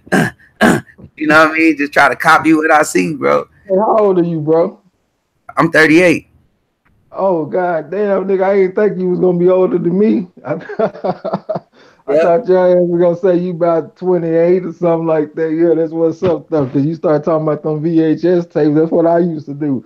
Nigga, I still got them, bro. I still got the tapes with Mayweather and Roy Jones, Sugar Shane Mosley. That was my time. That was my era Hey when man, I was coming up watching. You know what I'm saying? yeah, that's mine too. Man, I ain't too far ahead. Yeah. Them Like the good days right there, boy. I was late Sugar Ray. Sugar Ray Leonard. See, that was right before my time. That's You know I what was I'm late saying? though. Like when he was like almost going out, I was, you know what I mean. I saw a little bit of him, like, you know what I mean, on TV. But my my Yeah, actual my actual person was a young fella coming up that was sweet. Hey, he was. yeah. Hey, his hands was sweet, man. He was the next Sugar Ray. Yeah, He was yeah. the I next. well, I love Mayweather, man. I used to rush home to watch that motherfucker, Hey, man. they used to dog him, huh, Trey? They used to dog him, bro. He used to have to fight on the outside of little outskirts boxing, like had his own damn near reviews or whatever setups. Well, I was still kind of young, you know what I'm saying? But I remember a lot of shit. I mainly just remember his fights. You know what I'm saying? Like his fights were just so big to me. Like I remember where I was. when that motherfucker fought Jesus Hernandez, and when he fought Corrales or in Castillo. what's that? Castillo. What's that one? What's that one? Endo. I can't remember his first name, but his last name was Endo. That motherfucker Larry Merchant had one of his funniest quotes in that fight too. That motherfucker said he was talking about how Endo was talking. I think it was Philip Endo, and he said he was talking about a rite of passage that he had to go through in Africa. He said, well, it looked like he going through another rite of passage right here in Grand Rapids, Michigan. Because Floyd Mayweather was whooping his ass, you know what I'm talking about? Hey, look, talk just like his uncle. Yeah. Hey, those were the good days. When Floyd had Roger in his corner, that was my favorite time watching boxing. Man. Real talk. That was just entertaining, bro. Hey, he practically raised him, bro. That his daddy was in jail, his mama was on crack. He practically raised him. Hey, that's the thing. Like, see, we was talking about, you know, helping out you. He had his daddy, like, say the average person, uncles don't do no type of stuff like that, man. He had 3 uncles that was in boxing, and his daddy was in boxing. Well, 2 uncles and his daddy. Yeah. Feel me? That's player. Man, come on, man. He had something to fall back on. Now, you don't really hear nothing about Roger talking about, oh, Uncle Roger did this and took me this way. Nah, it was all about, I mean, not Roger. What's the other one name? Jeff. Jeff. You don't hear nothing about Jeff, man. Talking about Jeff this and Jeff. Nah, it was all Roger, man. And the daddy jealous of that, bro. He was mad. Like, he had to put his daddy in his place. Well, his daddy the one that taught him everything he know though. So no, yeah, that was a kid though. I'm talking about that's a kid. He raised him. You know what I'm saying? But when you back up out that right there and say, okay, I left you with this. Now, who continued? Even his uncle said that. Like, who brought him in when he won the championship? Put him in them big fights. Who was in his corner?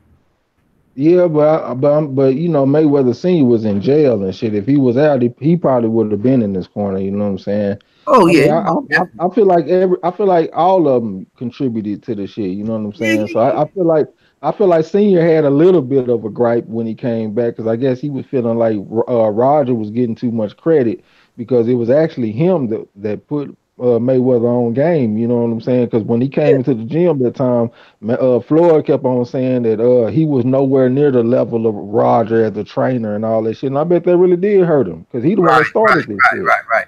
But see, that's because Floyd was hurt. You feel me? People do that stupid shit. They say stuff when they hurt to try that know that this how I hurt his feelings. You know what I'm saying? Yeah. But I never take no credit away from his pops because you got to instill that in the young man at a young age. You feel me? It don't start when Roger took over. It started when he was 2 and 3 and 4 and 5. You know what I mean?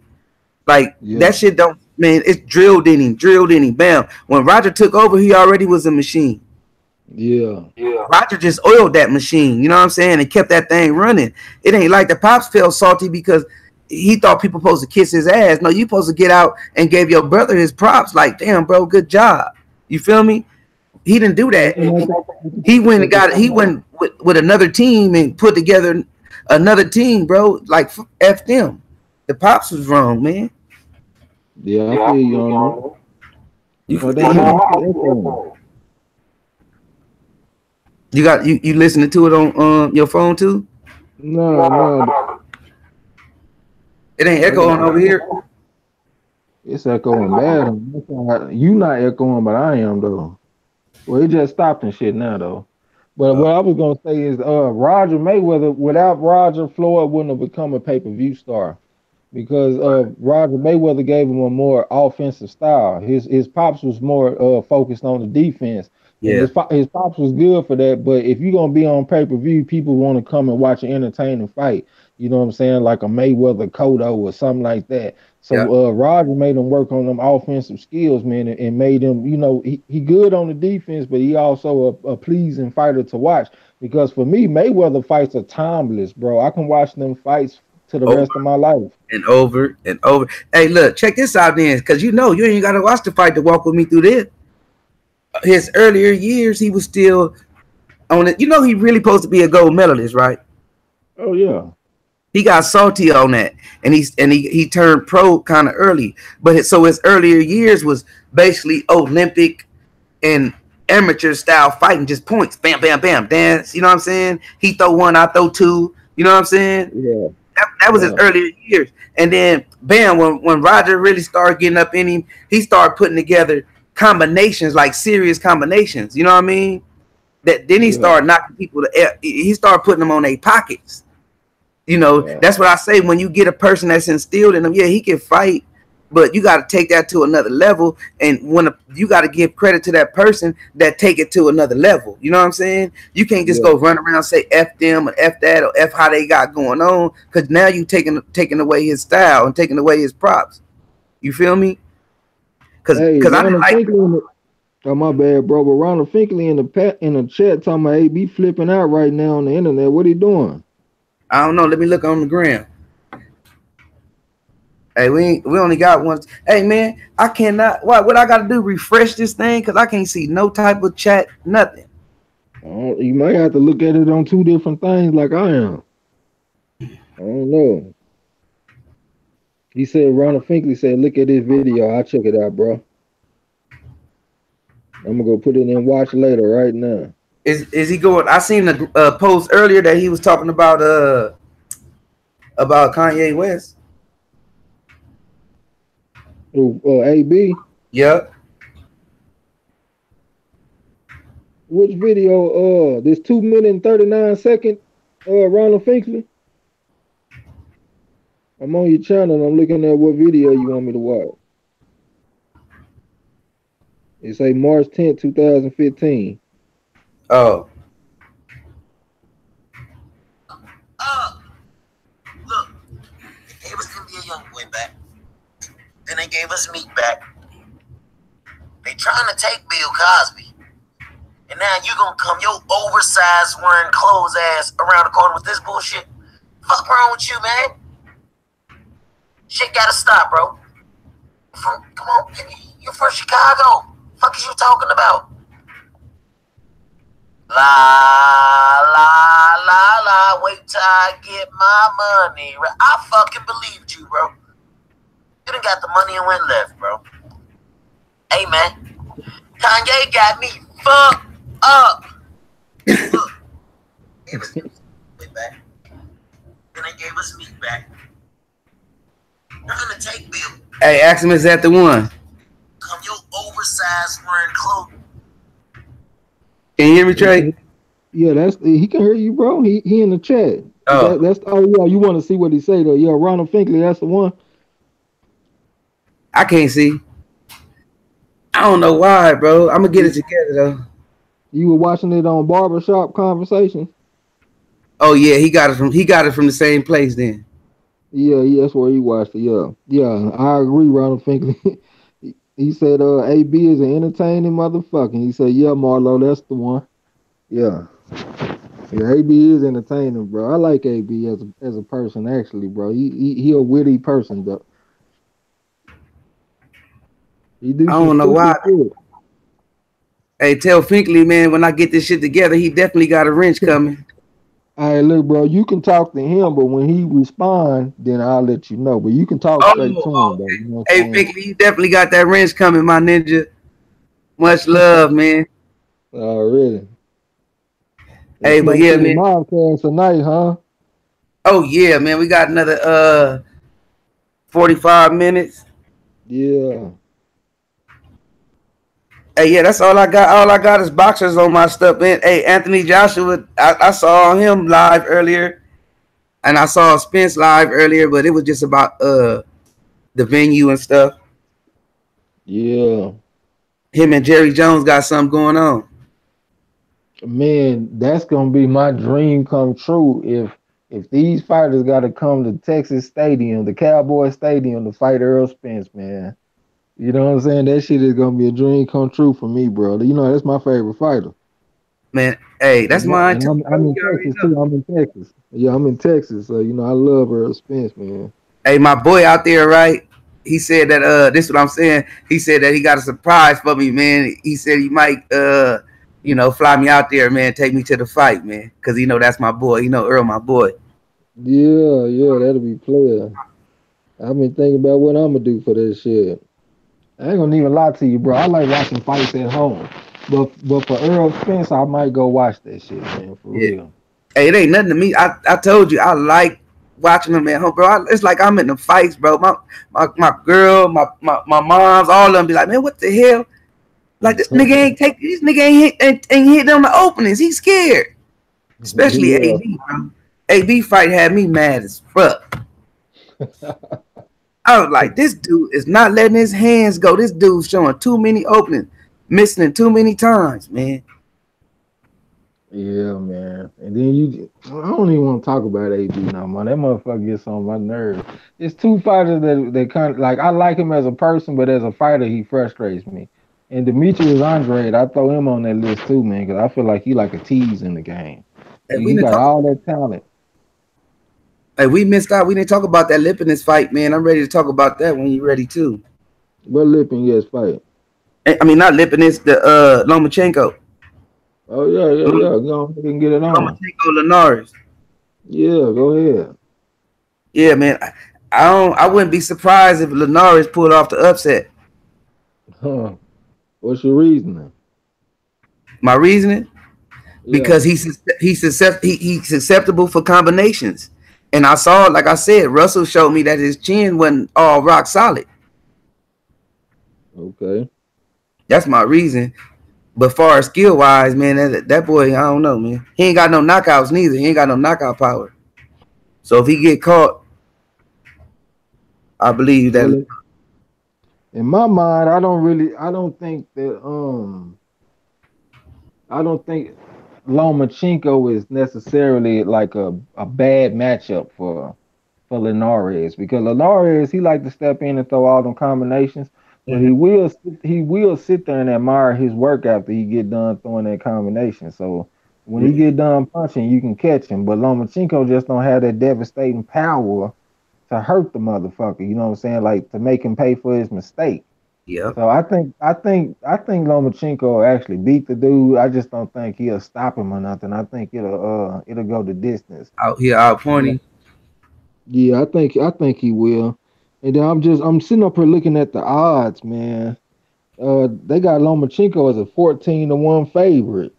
You know what I'm saying? So like, if you like, they got Linares at plus 750. So let's say if you bet $40 on Linares, you'll win $300. So if you feel like Linares got a good chance, you might want to sprinkle your little $100 on Linares or something. $100 bring back 750. But when I look at that shit, man, that kind of look like a sucker bet to me. Hey, Man. I'm wishful thinking, bro. That's all. I'm trying to. I'm trying to knock the hype off. Like I said, he throw combinations, and that was my reason. I said that if he catch him, he could be going night. Other than that, you know, I don't see him having a chance. But you got a chance if you throwing them, and you in there. Yeah. You'll take that 7.5 to 1 odds for 100. Yeah, $100 to win 750. After a couple shots, maybe. Yeah. Let me drink a pint or something. I might be like, fuck it. Hey, but even if you don't bet 100, if you bet 40, that brings back 300. Yeah. Shit, I might have to drop me a little $40 or something, because I don't really think he's gonna win. But goddamn, 7-1 odds. Lomachenko coming up in weight. This is the biggest fighter that he done ever fought. This might be maybe the best fighter that Lomachenko ever fought. Shit, I might have to bet the $40 or something, man. Goddamn. 300? Hey, shit, I put the 100. Like I said, after a couple shots, I might be like, fuck it, man. I'm gonna put the 100 on this knockout, man, because you know that's all you know, man. Watching boxing, bro, it's a chance, man. It's always look at the David Haye fight. Remember we were talking about the Bellew David Haye fight? Yeah. Look at that fight, man. Somebody wants some money on that fight, man. I don't remember the odds, but they was pretty wide though. I think if you bet $100 on Bellew, you won like 800. Right. You know what I'm saying? Yeah, so some people did win. But that's a heavyweight fight though. That shit can happen. So we talking about. You never know what's gonna happen in any fight though. What if Lomachenko go out there and sprain his ankle or some shit? You know what I'm saying? Like you never know what's gonna happen in the fight. Yeah, you hit the right spot up, because if he can't move like he moved, it's over for his ass. Yeah, it's over. But he can't So you He say can't, you want to stop the hype. You say you want to stop the hype. So you don't like Lomachenko, huh? man, he a hype job. No, like I'm not taking. Remember, I told you I'm not taking nothing away from his skill. He's not a pound for pound.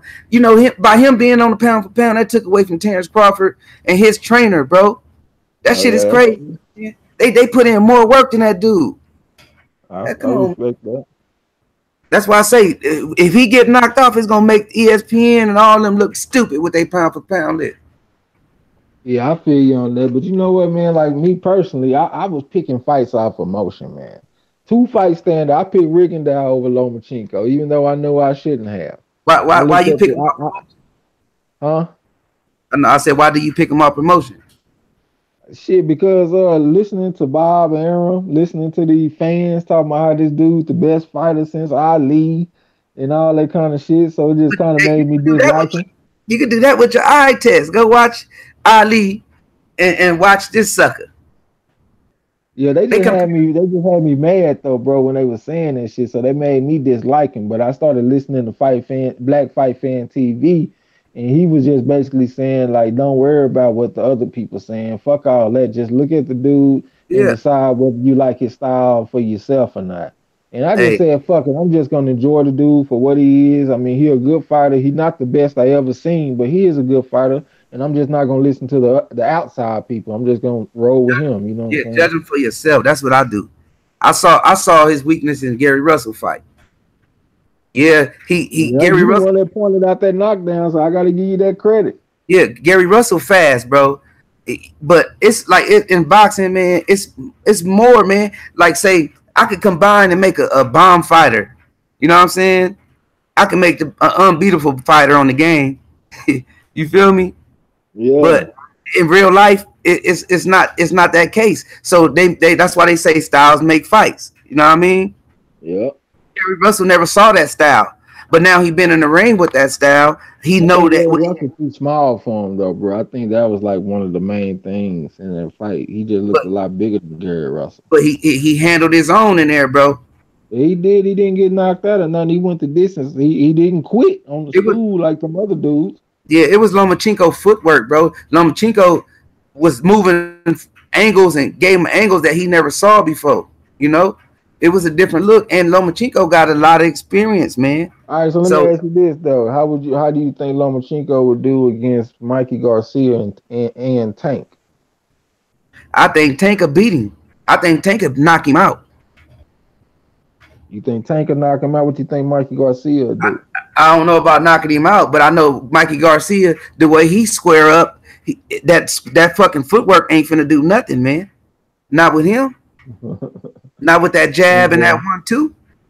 Mikey Yeah, Garcia. you know what? I was thinking that same thing, bro. I was like, man, you know what? Mikey Garcia jab is just something that I want to see Lomachenko deal with. But we've been seeing from recent history, starting with Terrence Crawford versus Victor Postal, if you able to go southpaw, you can neutralize that jab. We saw the same thing with Luis Ortiz versus Deontay Wilder too, because it was a southpaw. So Lomachenko was also southpaw. So that stance might take Mikey Garcia's jab out the equation. And that worries me in that fight when picking Mikey Garcia. Yeah, but see, that's the thing. You take that out the equation. Oh, he missed. Let's say he missed with that thing. That motherfucking left hand is a dangerous thing coming in there, man.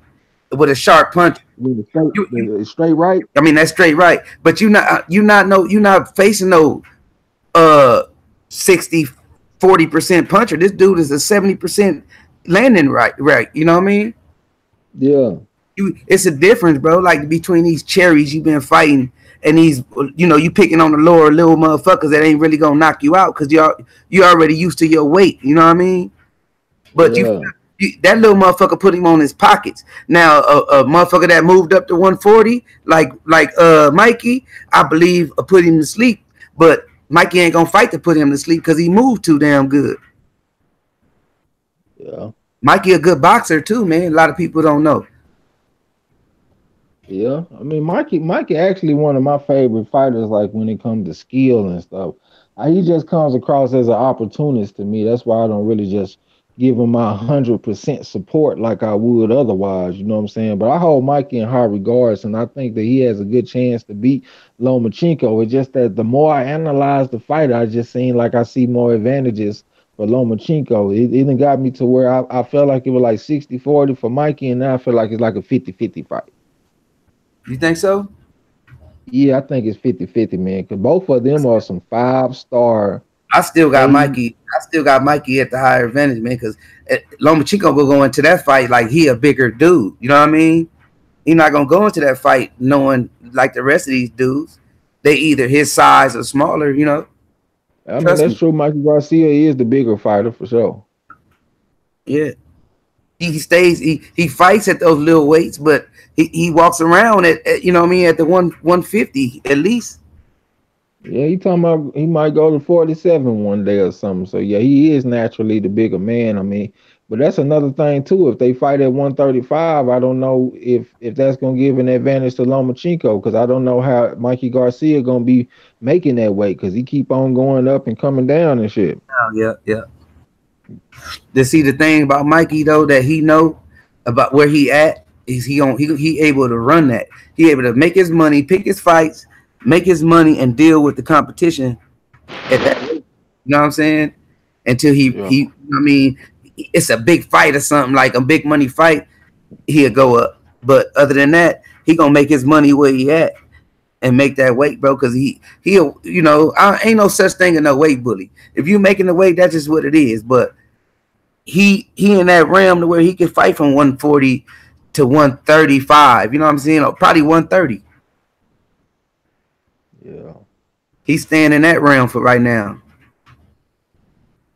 Yeah, so he think that Mikey Garcia got his respect how he handled AB. Yeah, I agree with that. I ain't gonna lie, I picked AB in that fight, but I picked it off emotion because of that Donkey Kong shit. That's why I said I do not pick fights off emotion no more, because I do not like looking stupid on this internet, bro. Hey, AB, I didn't have AB in that fight, but AB is a naturally 140, bro, and he handled AB. Well, I actually disagree with you on that, because I feel like AB is a tweener.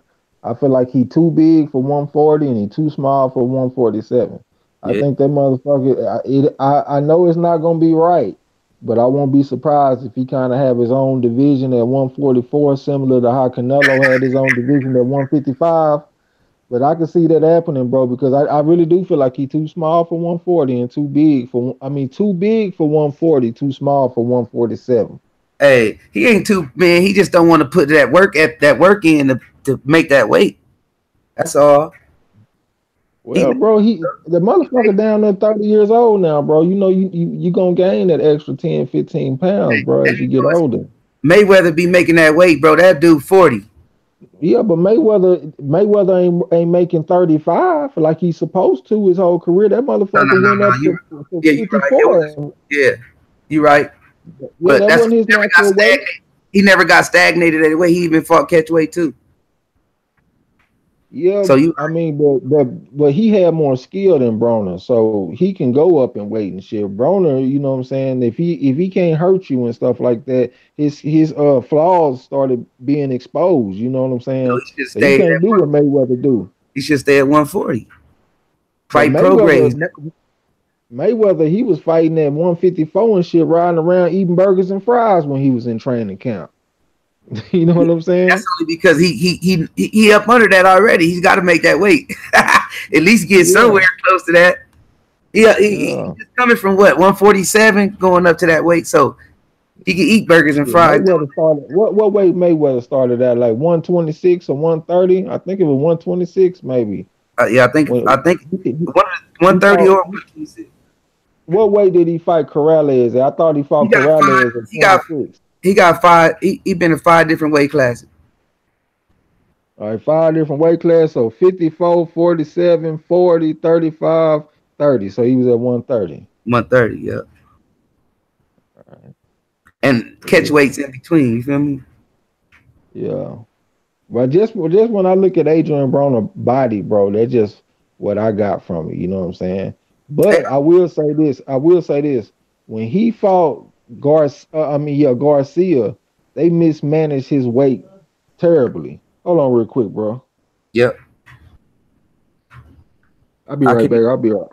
Yep. I can't see who in the chat, man, but shout out to Finkley and everybody in the chat.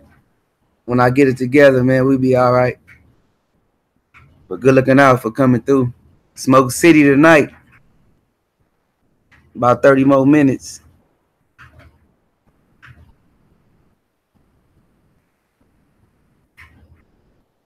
See what's going on, man. Leave y'all comments up in there so I can get back to them later when I put the video up. But what I was gonna say is when Broner fought Garcia, they mismanaged his weight terribly, man. That motherfucker came in at 138.6. He was talking about how he was on weight like three weeks before the fight. I mean before the weigh-in, you know what I'm saying?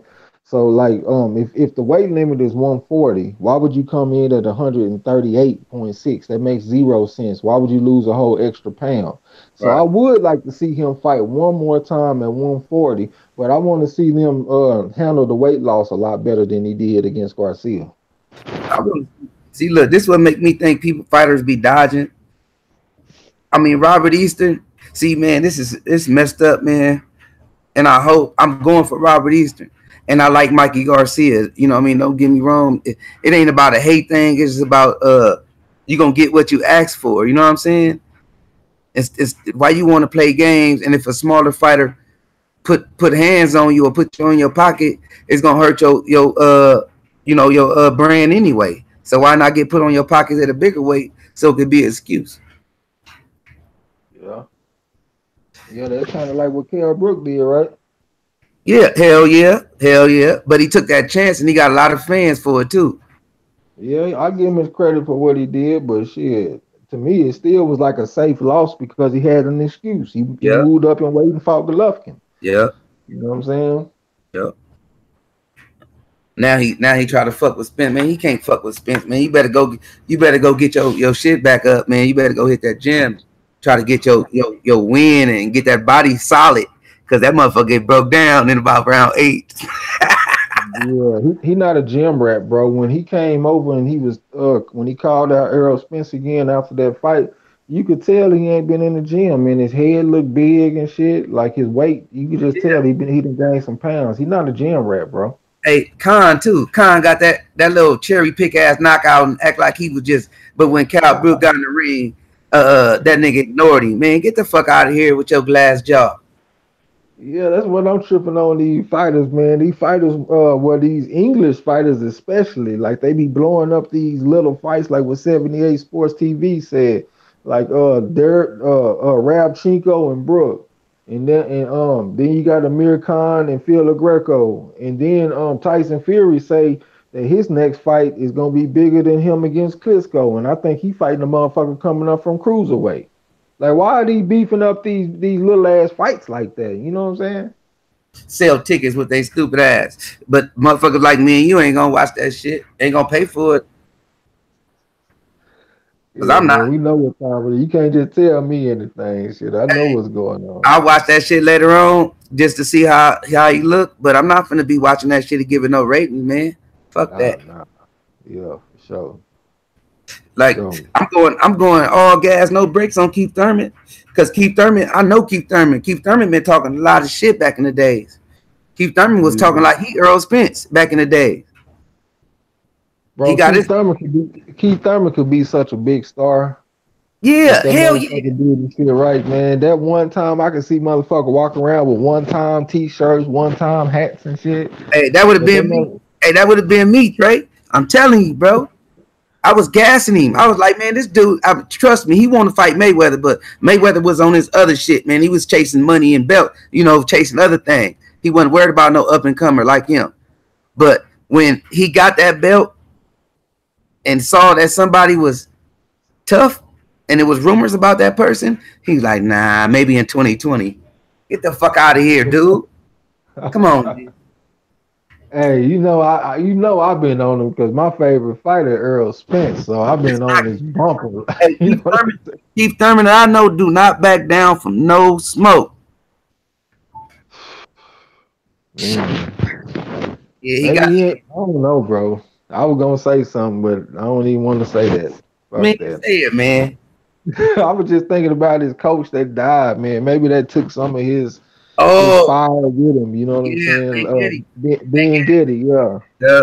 I just don't know. Maybe that had some kind of some kind of impact on his boxing, like the way he view boxing. Like he might not be in it all the way. Like maybe kind of like with Mike Tyson and Castillo Motto type shit. You know Hey, what I'm Trey, saying? that's why I say I stand where I stand, because I know him, bro. He won that championship. He cried. You know what I'm saying? I Yeah, I was dedicate. thinking about all that, bro. That he cried for being ready, huh? Yeah, yep. I dedicate this to Ben Getty and all that. You know, I was like, damn, that's fucked up. You know what I mean? But Yeah. it's like I reached the top and I got what I needed, and I'm cool now. I ain't got the same. You feel me? Yeah, the same hunger, the same desire and shit. I mean, because he got a little money now. I'm not He ain't taking. hungry. Yeah, his skill is there. His heart is not. Yeah. Garcia too. Danny. Let's talk about Danny. Let's talk about the champ. Let's talk about Danny. But you know what? I think Danny is actually a good testament. And let me explain this real quick. Because Danny was ever since he took a loss to Keith Thurman, I don't think his profile dropped that much. At And a lot all. of these fighters, they scared to let that O go. So they don't be wanting to fight the best fighters. And I think that's a good sign with Danny Garcia because he lost, but he's still in the mix. He's still a respected fighter. You know what I'm saying? Hell yeah, I respect him. But see, like I said, you reach. I ain't mad because he lost. I got love for him. But when you talk about money now, bro, that's gonna come. Trust me. You building your brand by fighting these fights, bro. Yeah. The reason why you got these millions is because people saw that hunger in you. They're like, oh, this guy right here got it. And if you lose, they still gonna come. But when you get to talking that weirdo shit, you're gonna lose some solid people, man. Some real backers, man. That old weirdo shit. You can't be turning down no smoke, man. I already knew that. Yeah, now there's no boxer, bro. Hey, what's his name? The pops and the son. I already knew they ain't want that smoke. Who you got in the if Danny Garcia and Sean Porter fight? Who you got in that fight? You wanna know the truth? Yeah, the whole truth. But the truth, I got Garcia. Oh man, you too? Let me tell you why. Yeah, go ahead, bro. Let me tell you why. Because that rough house, he used to it now. You know what I mean? You can't be the same fighter. He used to it from who though?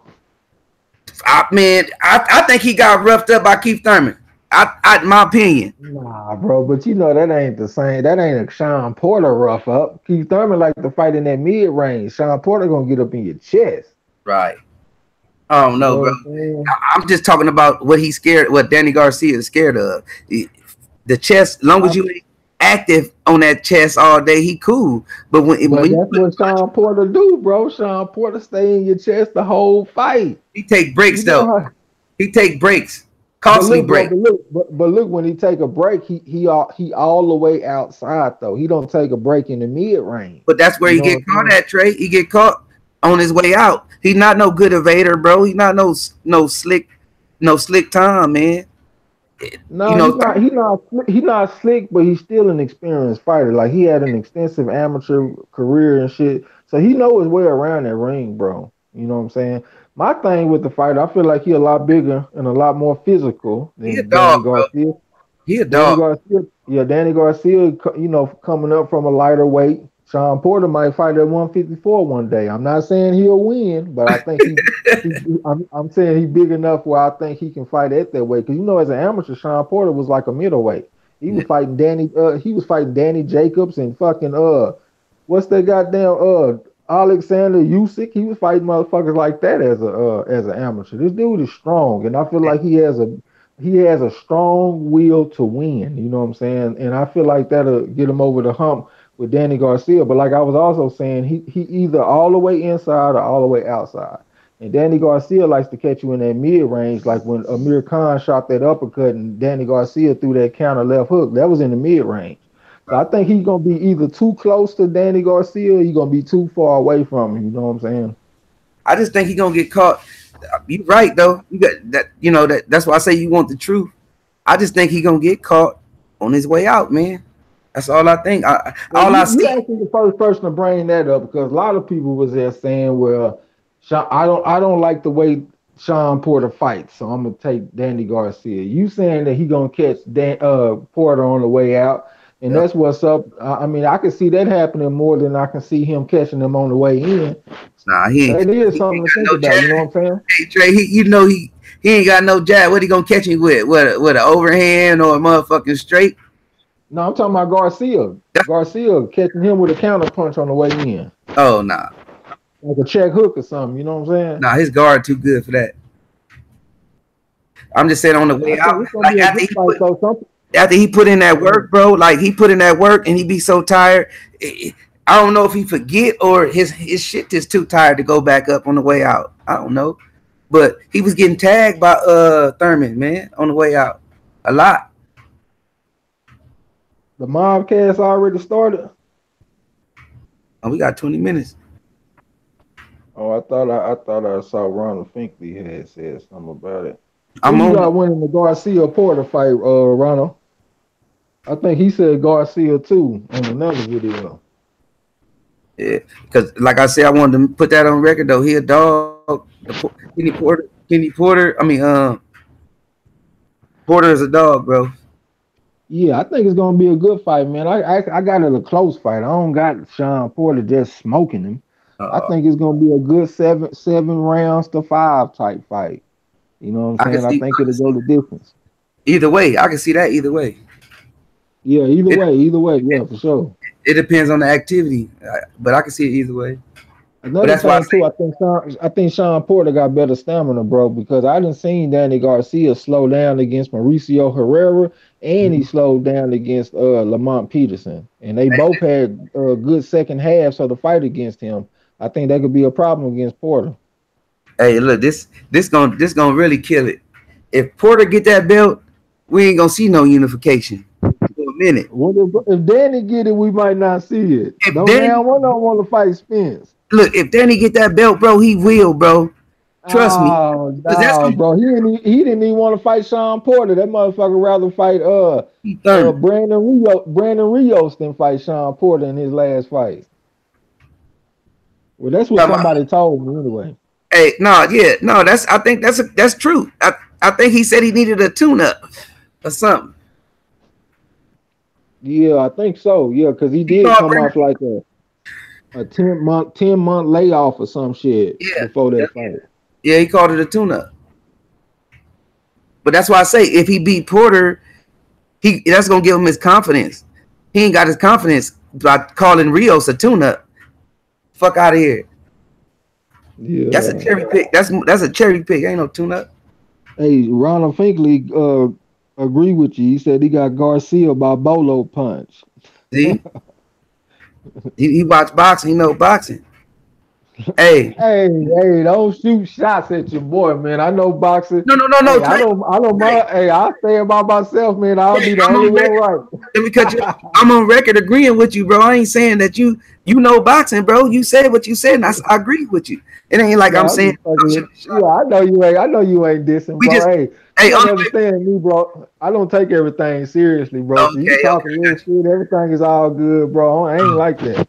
I I just get wanted to on clarify. Corey. I get on Corey a little bit on Corey Lee boxing. I got to get on him a little bit because he be fucking with me. But we just got that kind of friendship, so we can cuss each other out. But Yeah, everybody else, I don't be tripping like that, bro. Everything all good. You know what I'm saying? Even if you say, nigga, you crazy as a motherfucker for that pick or whatever. You know what I'm saying? It's all good, bro. nah, I just wanted to clarify, bro. I ain't taking because I agree with you, man. That shit valid, bro. It's just that I'm looking at it. We looking at it from two different angles. You know what I'm saying? Two different Yeah, perspectives. yeah. It ain't like, and you see my point too. So it ain't like we disagreeing. But Oh yeah, yeah, yeah. You got a I just, point. I just see something. You know what I mean? That people don't see about Porter. He got too many openings, bro. That's why he don't want to fight Spence. Well, His he know daddy probably he's a spar Spence though, so he already know what time it is. He done been in the ring with Spence before, so he know. so he know his power Uh, then. yeah, Sean Porter. Sean Porter used to spar with Spence. Yeah, You he know know what I'm his power. saying? So he really Yeah, scared. and he know Yeah, that's that why. work rate, man. Spence throw a lot of punches, bro.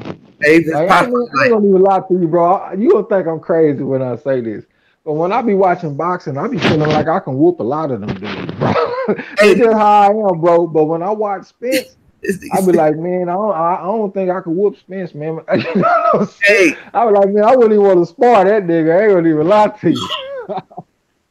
hey, that's real talk, bro. That's real talk. It's a lot of fighters you be like, nah, I ain't getting there with that nigga. But most of them, you be like, fuck his ass up. say some of you would be tripping, nigga. I be looking at Golovkin. I be like, man, I can beat the shit out of Golovkin. Hey, look, I wanted to get this off, right? Look, I was watching the fight, and I saw Golovkin do something that right there is, it could be done a lot. I saw Golovkin hit somebody on top of their head, man. You know how like when they be in the high guard and they be bent over and that little crown part of your head be opening? Yeah, I'm trying to think what fight that was when I seen him hit that motherfucker like that. I was like, why fighters don't do that, man? Like, that's crazy. Then one of my partners, he boxed right now. He was like, man, that shit hurt. Oh yeah. He like, you know what? You know Timothy Bradley, old trainer. What's Timothy Bradley, old trainer? That Latino guy with the eye, Joel Diaz. I don't remember. Yeah. That's how he hurt. That's how he hurt his eye, man. He got hit on top of the head sparring with a dude that was a lot heavier than him. So that really is some dangerous shit, bro. Yeah, but hitting on top of the head, bro, you can knock a motherfucker out with that. You hit him in the right spot. Yeah, you can fuck him up too, though, like with Joel Diaz. You know what I'm saying? Yeah. I saw him do that though. I was like, damn. As a matter of fact, the coach that's down here, him and Joel Diaz are good friends, and like they used to like train together and spar together. This coach that's in Temple, he used to fight on like Sweet Pea Whitaker undercards and shit. So he done been around a little bit. He said he was there when Joel Diaz got that injury that got him cockeyed and shit. Yeah. Hey, I did a story about a boxer, bro. This dude, he went, I think he went 10 rounds. He went 10 rounds with a dude, man. He won the fight and everything, right? And it's supposed to be, because he only got like 11 fights, but it was his biggest fight in his career. He did an interview, bro, and he started grabbing on his head, and he went to the back locker room. They sent him to the hospital, and he died, bro, right after that fight. He got knocked down in the 10th round. And who was this again? His name is, he's from the UK. I forgot his name. I did a video on him, though, but this shit happened out there in the UK. It was crazy, and it's on video and all that. Not the him going to the hospital, but him grabbing on his head. I think that sound familiar to me, man. It happened in February this year. Oh, it's some recent shit. Damn. Yep, it happened this year. Boxing dangerous sport, man. Yeah, but he took one, bro. Right, he took a cold one. But see, one thing about boxing, if you don't be keeping up on your health, you don't know, man, because you know what I mean. You don't know how many blows your head could take. You know. That's why that motherfucker Crawford said that his dad told him, "Look, son, when you get in that ring, though, go in there playing."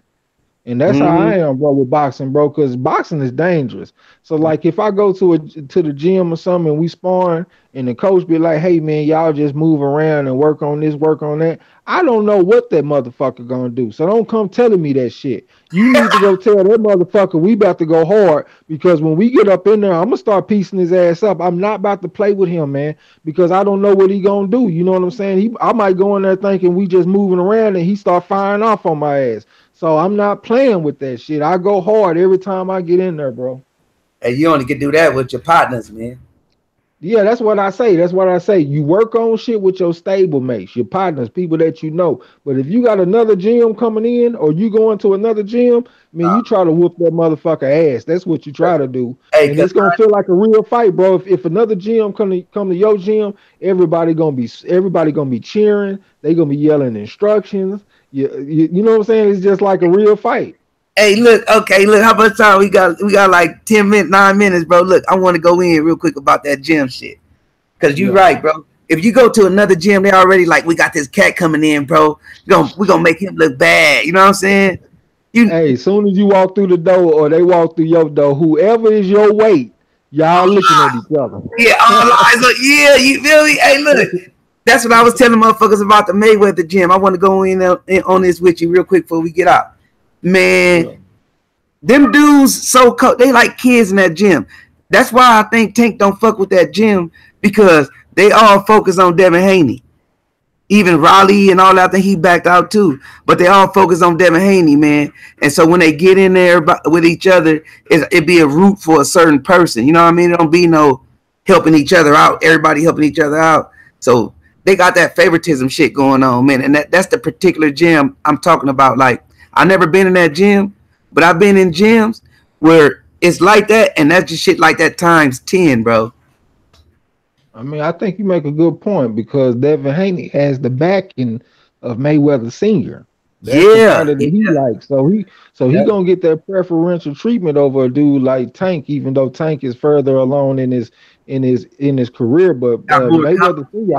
always bragging about how Devin Haney pieced up Tank. Yeah, man. And it's sparring though. It's sparring. Come on, man. That's crazy. But at the same time though, bro, when Tank whoops somebody, he posts the shit. He posts his sparring. So if it was good for the goose, it's good for the gander. If you posting videos about whooping somebody, well, don't get mad when somebody talk about whooping your ass. Right. Hell yeah. That's what I be saying. Because look, bro, the sparring is supposed to be kept in house. That's one thing I love about Earl Spence. Yeah.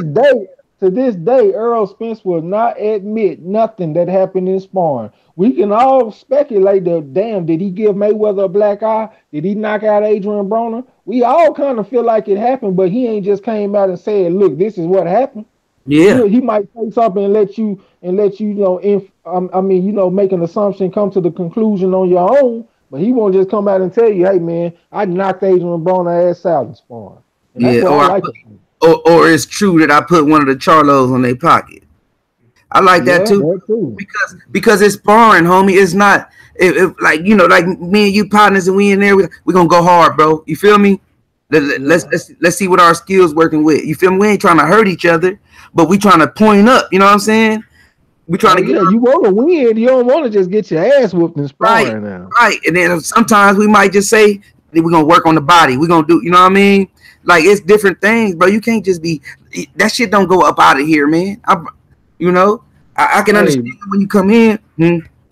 Nassim Richardson said, Bernard Hopkins never let a motherfucker whoop him in sparring. For real, you know what I'm saying? People be thinking that if you go in there sparring, if you get your ass whooped, is okay. Man, it's not like that, man. You want to go in there and learn. But at the same time, you don't want to be in there getting pieced up. Man, who the fuck want to get pieced up, bro? Hey, especially if you bringing some nobodies up in there, some people that nobody know about getting pieced up by. Hey, that happened a lot back in the days, I heard.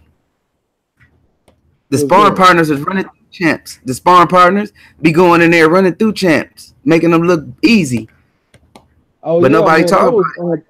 My coach, Liam Ball, the one that knocked out Ron Lyle, that was his main thing he did as a fighter. Like, he got newspaper clippings on how he couldn't get fights, you know what I'm saying, like from the top guys and shit. He did ended up getting some fights later on in his career, like he fought Michael Dokes and shit like that, you know what I'm saying? But he was mainly a sparring partner. He used to say, like, he was giving a lot of them dudes problems, like Larry Holmes and shit like that. He said he was giving them dudes problems in sparring. The most notable fighter that he said stand out was Ernie Shavers, though. He said that motherfucker had his head ringing for like a whole week or some shit. He said that motherfucker hit hard, but a lot of them dudes, he said he was in there giving them trouble. Hey, sparring, and that's why he couldn't get fight. They say Aaron Pryor was a sparring partner, and when he put it on some champions, like I want to say Sugar Ray, but I don't like to tell stories that I'm not inside the. But I can tell you this. He was calling Sugar Ray out. He was on Sugar Ray bumper. Yeah. But I heard it was over sparring, bro. Like he saw something in Sugar Ray and he did something in that sparring that he knew that he could be a champion. Yeah. But like I said though, like even though he didn't expose it, like you wouldn't have known that until you started to dig and ask around and talk about it. You know what I mean? Yeah. Nowadays, motherfuckers talking about, I knocked him out in sparring. And I knocked him out in sparring. Hey, I think Big Baby low-key scared of Wilder. Yeah, I mean, he should. Wilder a bad matchup for him, man. Hey, And that dude know enough about fighting to know he a bad matchup. He talking all that shit, and the commentator asked him, "Hey man, who you gonna fight next? You gonna fight? Is Wilder out there? He said, man, tell G-String Joshua." Say that's some suspect shit right there too, man. Yeah, I'm like, I thought you want a Wilder, man, bro. You just a hater, and you know what time it is, because I heard he got dropped sparring by Wilder. I heard he went to the hospital. I wouldn't be surprised. Yeah, motherfucker Wilder got TNT dynamite in them fists, man. Yeah. Hey, look, it's one thing about me, bro. Like I know a fighter when I see him, bro. I know somebody that could do great things, and if he lose, I'm still gonna ride with him because it's a mistake that he made. That he, you know what I mean? I'm gonna watch the fight and I'm gonna see. You feel me? But I am with this, bro. Win, lose, or draw, I'm riding with my nigga, man. And I don't even say nigga that much on these airways, but shit, I'm riding with my nigga on that one. Man, me fuck, win, lose, or draw. Yeah, that's our nigga, man. yeah. Hey, I'm gonna be like Smokey. That's my dog. Hey, I always say I'm the Donald Trump of the Spence fan club, and we grabbing these ponytails by the pussy. You know what I'm talking about? Oh man, yeah, that's what I'm talking about, man. Yeah, my podcast about to come on, bro. So I'm gonna go try to grab a little snack and shit before this shit get jumping. You know what I'm saying? Hey, it's been a good one, man. We're gonna do another one, bro, real soon, man. Yeah, for sure, bro. Probably just later on. Later in the day. Yeah, just hit me up later in the day like you did today. You know what I'm saying? My woman, she go to work at 6 and shit. I'll be home at like after 5. Shit, we can get it on. Hell yeah, man. Oh, it's been a pleasure, man. Everybody in the chat, thanks for coming through. About to hit that Smoke City Modcast. Yes, sir. Been a good one. Till next time on Marlo's Corner. We got TRAE. We out. Yeah.